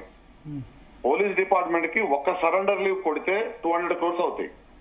6 సరెండర్ లీవ్స్ పెండింగ్ ఉన్నాయి. అందులో రెగ్యులర్ పోలీస్, సివిల్ పోలీస్ లో ఉన్న వాళ్ళకి 2 కొట్టారు, అదర్ పోలీస్ డిపోకి 1 కొట్టారు. అవి 400 crores పేమెంట్ అయినట్టుగా మాకు అఫీషియల్ గా చెప్పింది. అది కాకుండా October 2024 జీపీఎఫ్ వరకే 100 crores చేంజ్ కొట్టామని చెప్పారు. మీ రిమైనింగ్ ది టీజీజీఎల్ఐది కొంత మేరకు ఒక 105 crores దాకా కొట్టారు. టోటల్ గా 700 crores కు 5-10 కోట్లు ఎక్కువ కొట్టామని, తక్కువ కొట్టలేదు. డీటెయిల్ గా మండే కూడా ఇస్తా అని చెప్పారు, ఏ ఏటి నుంచి ఎంత కొట్టామనేది. కాకపోతే అది ఎట్లుండదంటే పోలీస్ డిపార్ట్మెంట్ అన్నప్పుడు పోలీస్ డిపార్ట్మెంట్ వరకే వస్తాయి, అందరు ఎంప్లాయీస్ రావు. 700 crores అనేది గవర్నమెంట్ మాకు మధ్య జరిగిన చర్చల్లో మేము కూడా యాక్సెప్ట్ చేశామంటే తప్పనిసరిగా యాక్సెప్ట్ చేశాం. 13,000 కోట్లు ఇంకా 10,000 కోట్లు పెండింగ్ ఉన్నాయి. మాకు గవర్నమెంట్ చెప్పింది ఏంటి, further today onwards supplementary salary bills అనేవి ఉండవు. మీరు ఎప్పుడు శాలరీ బిల్ చేసుకున్నా ఫస్ట్ తారీఖు క్రెడిట్ అవుతుంది. ఫర్దర్ కూడా మెడికల్ బిల్స్ కూడా పెండింగ్ రికరింగ్ కావు. ఒక్కోటి క్లియర్ చేసుకుంటూ పోతున్నాం. మేము ఈ నెల తర్వాత నెక్స్ట్ మంత్ చెప్పింది జీపీఎఫ్ కూడా ఏమవుతుందంటే, నో డౌట్ చాలా మంది పెన్షనర్స్ హాస్పిటల్స్ బెడ్ మీద ఉంది కానీ, తర్వాత పిల్లల మ్యారేజ్ డైవర్స్ అవుతున్నాయని కానీ, తర్వాత హౌస్ లోన్స్ లో మార్టిగేజ్ అయిన ఆక్షన్కి వస్తున్నాయి కానీ చాలా ఇబ్బందులు ఉన్నాయి. ఒక ఆప్షన్ ఏమైనా ఉందా? ఒక రిటైర్మెంట్ బెనిఫిట్స్ అందరికి ఒకటేసారి మొత్తం క్లియరెన్స్ కాకుండా ఓన్లీ జీపీఎఫ్ అందరికి ఇచ్చేసి అట్లా భర్తన్నా. ఇప్పుడు మొన్న మేము జేఏసీలో ముఖ్యలో కూర్చొని కొంత డిస్కస్ చేసుకున్న దాని మీద ఓన్లీ హెల్త్ కార్డ్స్ విషయమే ఇప్పుడు మాట్లాడాము. నెక్స్ట్ జేఏసీ కూర్చున్నప్పుడు ఈ బిల్స్ అనేది ముందు పెన్షనర్స్ కంప్లీట్ చేయాలి. ఇప్పుడు అందులో కూడా ఏమవుతుంది, టీజీజీఎల్ఐ అనేది పెన్షనర్స్ వచ్చే అమౌంట్ 58 years కే డ్రా చేస్తున్నారు. అది పెన్షనర్స్ కు మిగలలేదు. తర్వాత జీపీఎఫ్ కూడా కొంత అడ్వాన్స్ గా డ్రా చేస్తున్నారు. గవర్నమెంట్ మీద నమ్మకం లేక, ఈ గవర్నమెంట్ ఆ గవర్నమెంట్ కాదు, మా డబ్బులు అసలు ఇస్తారా అనే డౌట్ అందరికీ ఉంది. దాని కొరకే కొంత అవుతుంది. నెక్స్ట్ టైం మేము ఈ మంత్, ఇప్పుడు మళ్ళీ ఈ మంత్ కూడా మళ్ళీ 31st కో 30th కో పే చేస్తారు తప్ప ఈ ముందైతే వచ్చే అవకాశాలు లేవు. మేము క్లియర్ గా ఈసారి జేఏసీ నుంచి నా ప్రపోజల్ అయితే ఓన్లీ పెన్షన్ బెనిఫిట్ అయితే అది జీపీఎఫ్ కావచ్చు, డీజీజీఎల్ఐ కావచ్చు, కంపిటీషన్ కావచ్చు, గ్రాట్యుటీ కావచ్చు, సరెండర్ లీవ్స్ కావచ్చు, ఏదైనా ముందు ఇబ్బందులు రావు, ఏదైనా ఒకటి క్లియర్ చేయమని చెప్పాలనేది జేఏసీ సెక్రటరీ జనరల్ గా మేము నిర్ణయించుకున్నాం. కానీ దాంతో పాటుగా ఇప్పుడు ఎమర్జెన్సీ ఐటమ్ గా 700 కోర్సు సరిపోదు. మీరు మినిమం 1500 కోర్స్ చేస్తే తప్ప ఇవి పెన్షన్ బెనిఫిట్ కానీ ఎంప్లాయీస్ పెండింగ్ బిల్స్ ఉండొచ్చు. ఏది ఆకలికి సంబంధించిన వాళ్ళే కానీ, హాస్పిటల్ సంబంధించిన వాళ్ళే కానీ, పిల్లలే కానీ, ఆ రైతులు కానీ పెండింగ్ ఉండొచ్చు. కానీ ఇవి మాకు ఆల్రెడీ మేము పనిచేసిన దానికి దాచుకున్న డబ్బులు. అవును, ఇది సంక్షేమకో అభివృద్ధికో ఇచ్చే కావు. అవును, మాకు రాజ్యాంగ పరమైన రాసిన హక్కు. కొంత ఇబ్బందులు ఉండొచ్చు కానీ మేము దాని విషయంలో నెక్స్ట్ జేఏసీలో ఫస్ట్ హెల్త్ కార్డ్స్ ఐటమ్ నిన్న కలిసిన సిఎస్ గారు చెప్పింది 4-5 days లో జీవో ఇస్తాము. మొడాలిటీస్ అన్ని కూడా మంత్ ఎండింగ్ లో కంప్లీట్ చేస్తా అంటున్నారు. అది మేజర్ ఐటమ్ అయిపోతే మాకున్న సెకండ్ ఐటమ్ ఇప్పుడు పెద్దది ఉండొచ్చు, పిఆర్సీ, డిఏల్ అనేది అవి మేజర్ ఐటమ్స్ ఉన్నాయి. వాటిని ఎట్లాగో కార్యాచరణ తీసుకుంటాం. వాటిపైన ముందైతే పెండింగ్ బిల్స్ పైన ఒక సీరియస్ యాక్షన్ తీసుకోవాలంటే నెక్స్ట్ జేఏసీ స్టీరింగ్ కమిటీ తీసుకొని విస్తృత స్థాయి జేఏసీ కూడా పెడతాం. ఓకే ఓకే మనతో పాటు భుజంగరావు గారు ఉన్నారు, చాలా సేపటి నుంచి వెయిట్ చేస్తున్నారు. ఎస్టీయూ అధ్యక్షులు భుజంగరావు గారు, మాజీ అధ్యక్షులు సార్ ఎస్టీయూ మాజీ అధ్యక్షులు భుజంగరావు గారు ఉన్నారు. భుజంగరావు గారు, హలో, వినబడుతుందా సార్? వినబడుతుంది. నాది వినబడుతుందా మీకు? యా వినబడుతుంది సార్. సొల్యూషన్ ఏంటి? ఇప్పుడు అందరికి పేమెంట్ సాధ్యం కాకుంటే మనిషికి ఒక 20% ఇచ్చి అట్లా ఏమైనా అడ్జస్ట్ చేయొచ్చా? అదేమన్నా అవకాశం ఉందా? కొంచెం విడతల వారిగా ఇవ్వడం అట్లా ఏమన్నా? ఈ సీరియస్ చర్చ మీరు చేపట్టినందుకు మొట్టమొదట మీకు అభినందనలు. Thank you sir. రెండవది, మీలో ఉన్న ఫైర్ మా మిత్రుల్లో కనబడతలేదు. మీలో ఉన్న ఫైర్ మా వాళ్ళలో కనబడతలేదు. మీ మిత్రులు అంటే? ఆ మిత్రులు అంటే ఇప్పుడు ఈ రోజు పార్టిసిపేషన్ చేస్తున్న వాళ్ళలో అంటే నాకు ఎందుకు ఫైర్ కోపం వచ్చిందంటే, ఉద్యోగి దానిలో కూడా కోపం కాదు, అది ఆవేదన, బాధ. అది అది తప్పు కదా. దానిలో కాంట్రాక్టర్ దగ్గర కమిషన్ అంటే ఓకే, కానీ ఉద్యోగి తను దాచుకున్న సొమ్ము తనకి ఇవ్వడానికి కమిషన్ అంటే అన్యాయం కదా. అంతకంటే అన్యాయం ఏముంటుంది ఇంకా? ఇప్పుడు మా మధ్యలో ఇంటర్ఫేర్ అవుతున్నా, సారీ. మాకు ఎవరైనా చెప్పండి. ఎవరైనా గవర్నమెంట్ ఎంప్లాయీస్, పెన్షనర్స్ గానీ, ఎంప్లాయీస్ గానీ బిల్ ఇర్రెగ్యులర్ గా వచ్చినట్టు గానీ, ఎవరన్నా పర్సెంటేజ్ ఇచ్చినట్టు గానీ మా దృష్టికి తెస్తే ఇమ్మీడియట్ గా కార్యాచరణ, ఫైరు, యుద్ధం అంటున్నారు కదా. ఎనీ ఇట్లా మనం ఆరోపణ చేయటం కాదు. నాకు తెలిసి ఎంప్లాయీస్ సైడ్ నుంచి ఎవరిది కూడా పర్సెంటేజ్ లేవు. మాకు ఎంప్లాయీసే కన్సర్న్, పెన్షన్స్ వరకే కన్సర్న్. అది ఏదైనా ఉంటే మేము ఎక్కడికి పోవడానికి సిద్ధం, ఏ లెవెల్ పోవడానికి సిద్ధమే. కానీ పూర్తిగా ఆరోపణ కాదు. ఏదైనా మనకి ఇక్కడ పర్సెంటేజ్ ఇచ్చినాం 5, 10, 15, 20, 50 అంటున్నారు కదా. ఒకసారి స్పష్టంగా మాకు ఏదైనా ఇగో వీళ్ళు ఇచ్చారు జరిగింది చెప్తే మాత్రం యావత్ జేఏసీ పక్షాన మేము పోరాటం కాదు పంపింపు చేస్తాం గవర్నమెంట్ ని. కానీ ఇట్లా పర్సెంటేజ్ మాట్లాడుకోవడం టీవీ చర్చల కోసం హైప్ చేయడం కోసం వాక్ బాగుందని చెప్పడం కోసం కరెక్ట్ కాదు. ఇందాక రవి గారు అడిగారు ఇది ఎక్కడన్నా జరిగిందా, అది మా దృష్టి ప్రైవేట్ గా తీసుకురండి. ఎవరన్నా ఇచ్చినట్టుగా 1% అయినా 2% అయినా లేదు, ఇర్రెగ్యులర్ గా సీనియారిటీ మెయింటైన్ చేయకుండా ఇచ్చారు. మేము గత 4 నెలల నుంచి చెప్తున్నాం ఏమనంటే ఎవరు ఇచ్చినా ఈవెన్ యూనియన్ లీడర్స్ ఇచ్చినా అసోసియేషన్ వాళ్ళు ఇచ్చినా జేఏసీ వాళ్ళు ఇచ్చినా మీరు టోకెన్ నెంబర్లు కొట్టొద్దు, మాకు వచ్చే 700 కోట్లు కొట్టి కామెంట్ కోసం ఇంత ఫైర్ మీలో ఎందుకుంది? కరప్షన్ పైన కామెంట్ మీకు ఇంత తీవ్ర స్థాయిలో మీ వాయిస్ ఎందుకు వినబడుతుంది? నేను నిన్న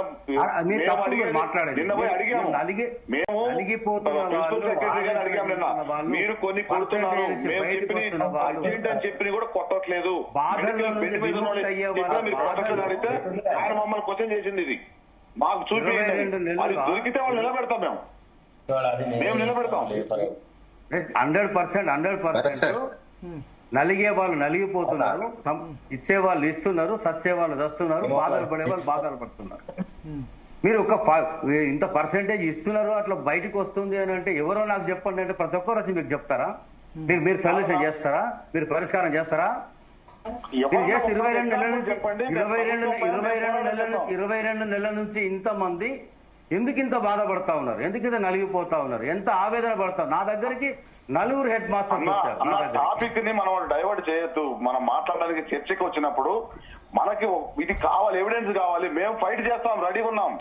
మేము ఇప్పుడు మీ ఆవేదన ఎట్లుందో అదే ఆవేదన పోయి డైవర్షన్ కాదు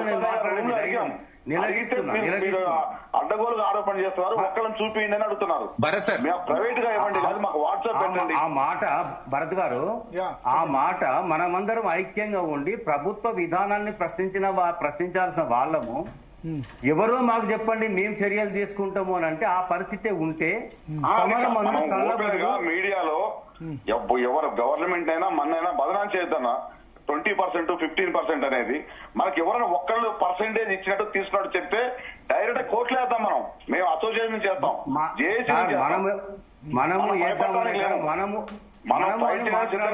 లేదు, మనము అని మాట్లాడుతున్నట్టుగా లేదు. ఇది ప్రభుత్వానికి వంత పడుతున్నట్టుగా వాయిస్ ఉంది.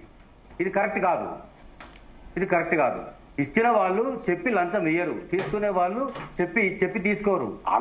అనేక రకాలుగా బాధలు ఉన్నాయి. ఆరోపణ చేసేటప్పుడు కొంత ఎవిడెన్స్ ఉండాలి. మీరు టీవీలో మాట్లాడినట్టుగా మేము పోయి గవర్నమెంట్ ముందు మాట్లాడలేం కదా. గవర్నమెంట్ ఒక్కళ్ళు ఎవిడెన్స్ ఇచ్చినా శ్రీనివాసరావు గారు నాయకత్వాలు వహించి, ఉపాధ్యాయ సంఘాల నాయకత్వాలు వహించి ప్రభుత్వాన్ని నిలదీసి ప్రశ్నించి ధర్నాలు చేసి సాధించుకున్న చరిత్ర మాకుంది. ఇవాళ మీ ముందు కొత్తగా నేను మాట్లాడడం లేదు, మిమ్మల్ని ఒక్కనే నాయకులని గుర్తించట్లేదు.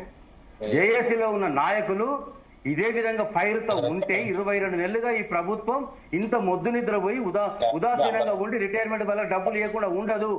చరిత్రలో ఫస్ట్ టైం ఇది, చరిత్రలో ఫస్ట్ టైం ఇది. ప్రభుత్వం ఇంత అడ్వాంటేజ్ ఎందుకు తీసుకుంటుంది? ఎందుకు ప్రభుత్వం అంత విధంగా ఉంది? ఏం మనకు చేత కావడం లేదా? మనం ఐక్యంగా లేమా? మన సమరమనుడు చల్లబడుడా?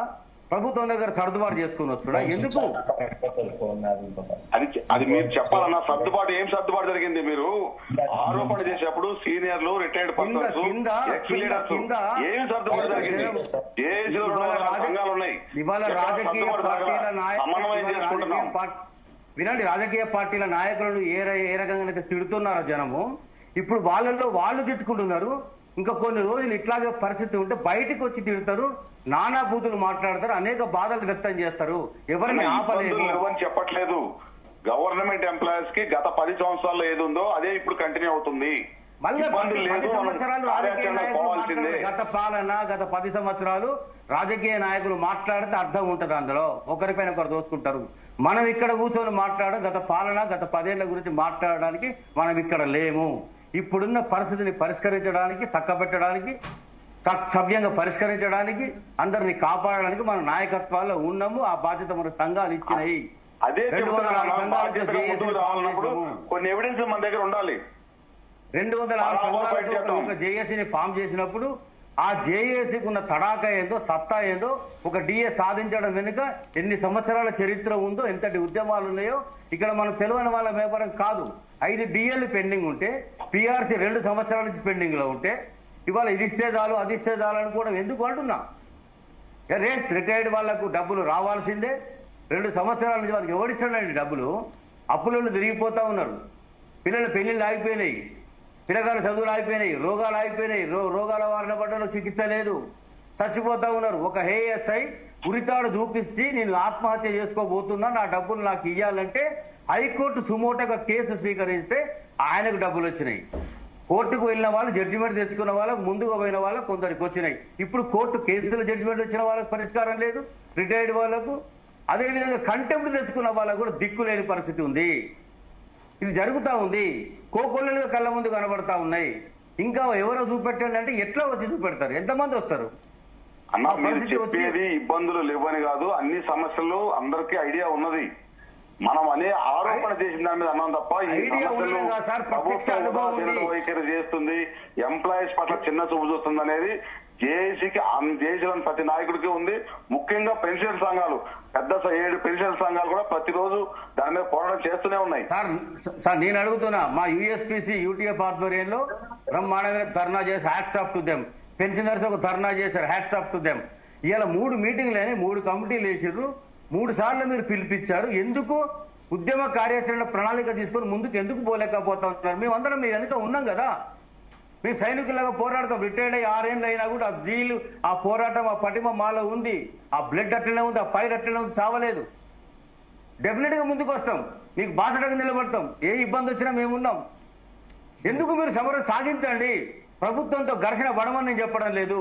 ప్రభుత్వం మీద ఒత్తిడి పెంచండి, ప్రభుత్వం మెడలు వంచండి. అరే ఫ్రీ పథకాలన్నీ ప్రజలకు పంచి పెడుతూ 98% ప్రజల ముందు మీ భాగవతం బయట పెడతా, వాళ్ళ ముందు మిమ్మల్ని నిలబెడతా, ఏ స్కీమ్ బంద్ చేసి మీకు ఇవ్వాలని అడుగుతాడు అవకాశం ఒక రాష్ట్ర ముఖ్యమంత్రి? హౌ డేర్ హీస్, ఎట్లా అడుగుతాడండి?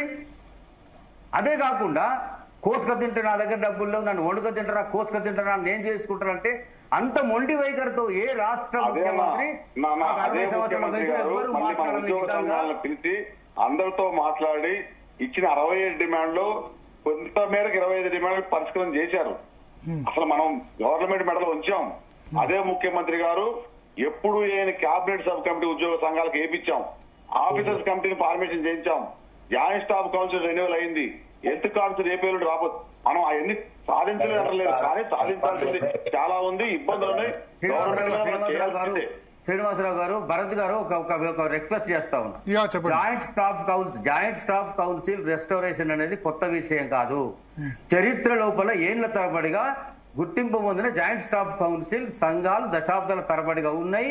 ఓడి వాళ్ళకు వస్తూనే ఉంది. గత ప్రభుత్వం కూడా జాయింట్ స్టాఫ్ కౌన్సిల్ 2012 నుంచి లేదు.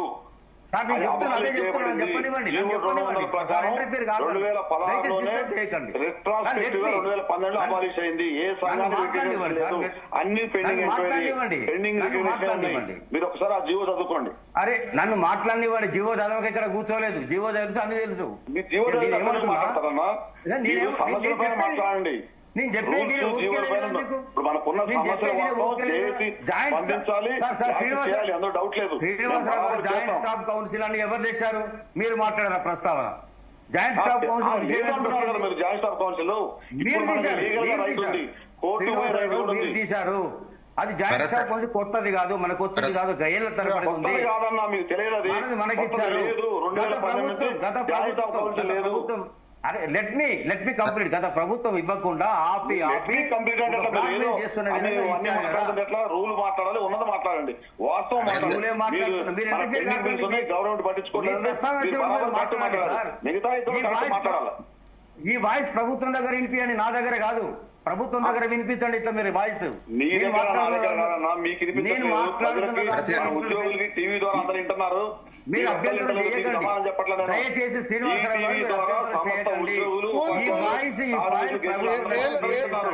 ఏలూరు గారు, భుజంగరావు గారు వాయిస్ ఉంటే పరిస్థితి ఎప్పుడు కరెక్ట్ కాదు.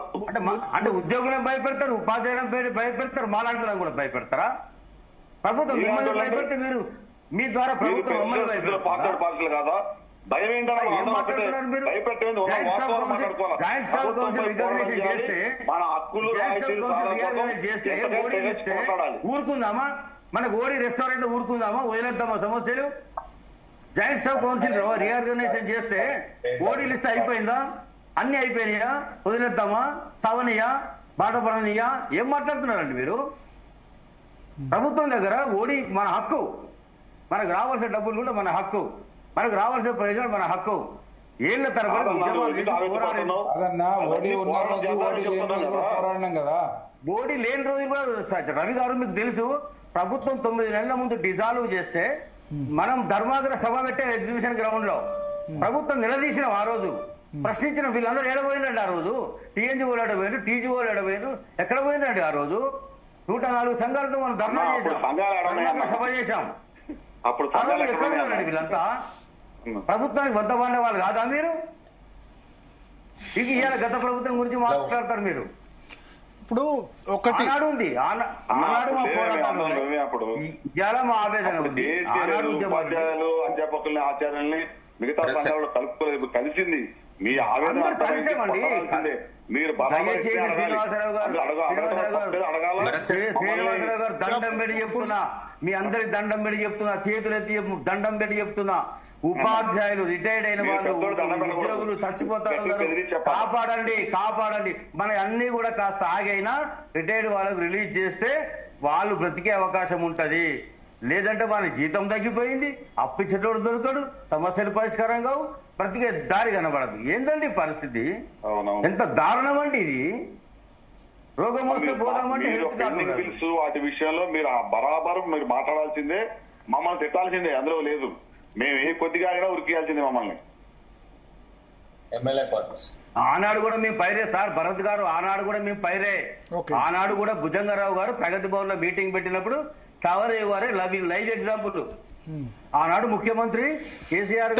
ఒకటి ఏంటంటే ఇప్పుడు నేను అబ్జర్వ్ చేసేది ఏంటంటే ఉద్యోగ సంఘాల బాధ్యత ఏంటంటే స్క్వీజ్ అవుతూ ఉంటారు శాండ్విచ్ లాగా. అటు ప్రభుత్వం వాళ్ళు మీ సంగతి చెప్తాం మీరు ఎక్కువ చేస్తే అని ప్రభుత్వం వాళ్ళు అంటారు, ఎంప్లాయీస్ కూడా మీరేం ఒత్తిడి తీసుకురావట్లేదు అని అంటారు. శాండ్విచ్ మధ్యలో స్క్వీజ్ అయినట్టు స్క్వీజ్ అవుతారు. అంతేనా ఏలూరు శ్రీనివాసరావు గారు? రాజకీయ పార్టీకో భయపడే వాళ్ళం కాదు. అదే అంటే ఇద్దరు మధ్యలో స్క్వీజ్ అవుతారంట. ఇద్దరు మధ్యలో స్క్వీజ్ అయ్యేది ఒకప్పుడు ఉండేది, స్క్వీజ్ అయ్యేది ఒకప్పుడు ఉండేది. ఇప్పుడు ఆ సిచ్యువేషన్ లేదు. సెన్సిటివ్ సిచ్యువేషన్, సెన్సిటివ్నెస్ ఫీల్ అవుతే సమస్యలు ముందు పెట్టి గట్టిగా పట్టుబట్టి 13 రోజుల సమ్మె చేసినామండి రాజశేఖర రెడ్డి కాలంలో. దిగొచ్చిండు ఎవరు పెద్ద రాజులేం కాదు. మాత్రం తీవ్రతరంగా ఇప్పుడు మీరు పబ్లిక్ లో తీసుకొచ్చినట్టుగా మిగతా మీడియా కూడా తీసుకురావట్లేదు. సమస్య చాలా తీవ్రతరంగా ఉంది, చాలా తీవ్రంగా ఉంది. ఎందుకంటే బాగా ఉన్నాయి. నాకు నిన్న ఉదయమే పురుషోత్తం రావు గారు ఫోన్ చేసి చెప్పారు, ఇట్లా జరుగుతోంది సార్, దీన్ని హైలైట్ చేయండి, ఆయన చనిపోయే సిచ్యువేషన్ లో ఉన్నాడు ఖమ్మంలో, ఇంకొక మిస్సింగ్ రిటైర్డ్ ఉద్యోగులు అని చెప్పాడు. యాక్చువల్ నిన్న హైకోర్టు ఈ జడ్జిమెంట్ ఇదంతా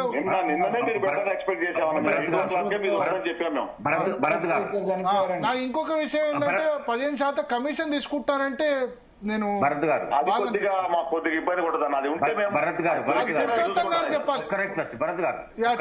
చెప్పండి. నా దగ్గరికి 3-4 హెడ్ మాస్టర్లలో 2 హెడ్ మాస్టర్స్ వచ్చి, అన్న ఒక 5-10 లక్షలు ఎక్కడన్నా దొరికితే మాకు ఇప్పి అన్న, వడ్డీకే, మమ్మల్ని ఎవరు నమ్ముతలేడు, ఈ డబ్బులు కనుక నా ఇంటి చుట్టూ తిరిగేటోళ్ళకి అప్పులు కట్టకపోతే నేను విషం తాగే పరిస్థితి, సచ్చే పరిస్థితి ఉంది అని అన్నాడు. నేను రిటైర్డ్ అయినోని, నేను ఎన్నికల్లోకి దిగి ఎమ్మెల్సీగా పోటీ చేసి ఉపాధ్యాయులు నమ్ముకొని వాతాలు పెట్టుకున్నా, నా దగ్గర కూడా డబ్బులు లేవు, మీకు మోరల్ గా నిలబెడతా, మీ వెంట నేను నడుస్తా, కానీ నేను మిమ్మల్ని చచ్చిపోవద్దు, ఆత్మహత్య చేసుకోవద్దు, మందు తాగవద్దు, ఉరేసుకోవద్దు, ధైర్యంగా ఉండండి, గట్టిగా ఉండండి, నాయకులు ఉన్నారు, జేఏసీ పనిచేస్తుంది, పోరాడుతున్నారు, కొట్లాడుతున్నారు, కాకుంటే మనం అందరం కలుద్దాం, ఇంకా దాన్ని బలోపేతం చేద్దామని ఎంత ధైర్యం భరోసా చెప్తే వల ఏడ్చి కూడా నా ఇంట్లో నుంచి వెళ్ళిపోయినాడు. నాకు నిన్ను మొన్న 2 రోజుల క్రితం నిద్ర పట్టే రాత్రి అంత ఆవేదనతో వాళ్ళు వచ్చిండ్రు. పరిస్థితి అట్లా కనబడుతుంది. ఎట్లా ఇది ఏం చేద్దాం? పరిష్కారం ఏం చేద్దాం చెప్పండి? 700 కోట్లు రిలీజ్ అయినాయి అని అంటా ఉన్నది, అసలు రిలీజ్ కాలేదని చెప్పేసి ఆఫీసులలో తెలుస్తా ఉంది. ఎక్కడికి పోయినాయి, ఎవరు తీసుకున్నారు, రిటైర్డ్ వాళ్ళకి ప్రయారిటీ ఎందుకు ఇవ్వడం లేదు, ఆయన వచ్చి 61 సంవత్సరం పెంచింది గత ప్రభుత్వం. ఈయన ఇంకొక 2 సంవత్సరాలు పెంచుతా అంటే నిరుద్యోగులకు తీవ్రమైన వ్యతిరేకత ఎదురవుతుంది అనే దాంతో ప్రభుత్వం వెనుకకు అడిగేసింది. మా దగ్గర అట్లాంటి ఆలోచన. కానీ ఇప్పుడు నేనేమంటా అంటే దీని మీరు అంతా కూడా షార్ట్ టర్మ్ సొల్యూషన్ ఆలోచిస్తున్నారు. ఇప్పుడు ఈ బకాయిలు లాంగ్ టర్మ్ సొల్యూషన్ ఏంది? ఎందుకు ప్రభుత్వం దగ్గర డబ్బులు లేవు? తెలంగాణ రాకముందు ఈ పరిస్థితి లేదు కదా. తెలంగాణ వచ్చిన తర్వాత నుంచి క్రమంగా క్షీణిస్తూ వస్తుంది. ఎందుకు? ఉచిత పథకాలు. ఇది ఉచిత పథకాలని ఉద్యోగులు పెన్షనర్స్ కలిసి అడ్డుకోకపోతే రేపు ఈ తులం బంగారం అప్పుడు అన్నప్పుడు 50,000 ఉంది, ఇప్పుడు 1,30,000 అయింది. I agree with you, correct. తులం బంగారం, స్కూటీలు ఇవి మీరు నెక్స్ట్ ఎలక్షన్స్ లో ఏ రాజకీయ పార్టీ హామీ ఇస్తే దాన్ని ఓడిస్తామని మీరు పిలుపునిస్తే మీరు 15 లక్షల ఫ్యామిలీస్ ఉన్నారు. ఉద్యోగ ఉపాధ్యాయ పెన్షనర్ జేఏసీ 60 లక్షల ఓట్లు. 60 లక్షల ఓట్లు అట్లీస్ట్ ఆ రాజకీయ పార్టీలు భయపడతాయి కదా. లేకపోతే ఇంకోటి చంద్రమండలం తీసుకుపోతా అంటాడు. ఈ సెన్సిటివ్నెస్ దృష్టిలో పెట్టుకుని అతి తెలివి అందరూ ఇప్పుడు జూబ్లీ హిల్స్ బై ఎలక్షన్ లో పిలుపునివ్వండి.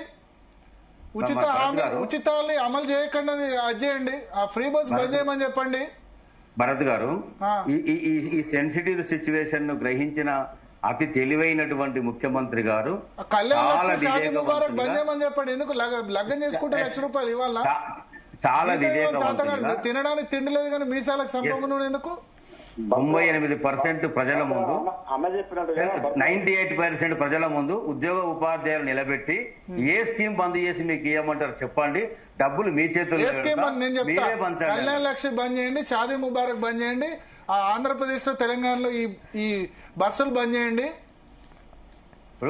మీరు సర్దుబాటు రాష్ట్ర ముఖ్యమంత్రి గారు వితంతు వృద్ధుల పెన్షన్స్ 2,000 ఇవ్వండి. దాన్ని ఎవరు కాదనట్లేదు. అది ఫ్రీబీ కాదు సార్. మా సలహాలు, మా సజెషన్స్ ఏ ప్రభుత్వం ఎప్పుడు తీసుకున్నది సార్? భరత్ గారు, మా సలహాలు ప్రభుత్వం ఎప్పుడు తీసుకుంది మా దగ్గర నుంచి? భరత్ గారు, చేయాల్సింది మీడియా నుంచి ఎక్కువ. మేము ఉన్నది 4%. అందులో మా పైన ఉన్న జలసి ఎవరి మీద ఉండదు. ఐఏఎస్ ఆఫీసర్ 4%, 15 లక్షలు 4% ఇంటూ మీ కుటుంబంలో 4 కోట్లు ఉంటాయి కదా.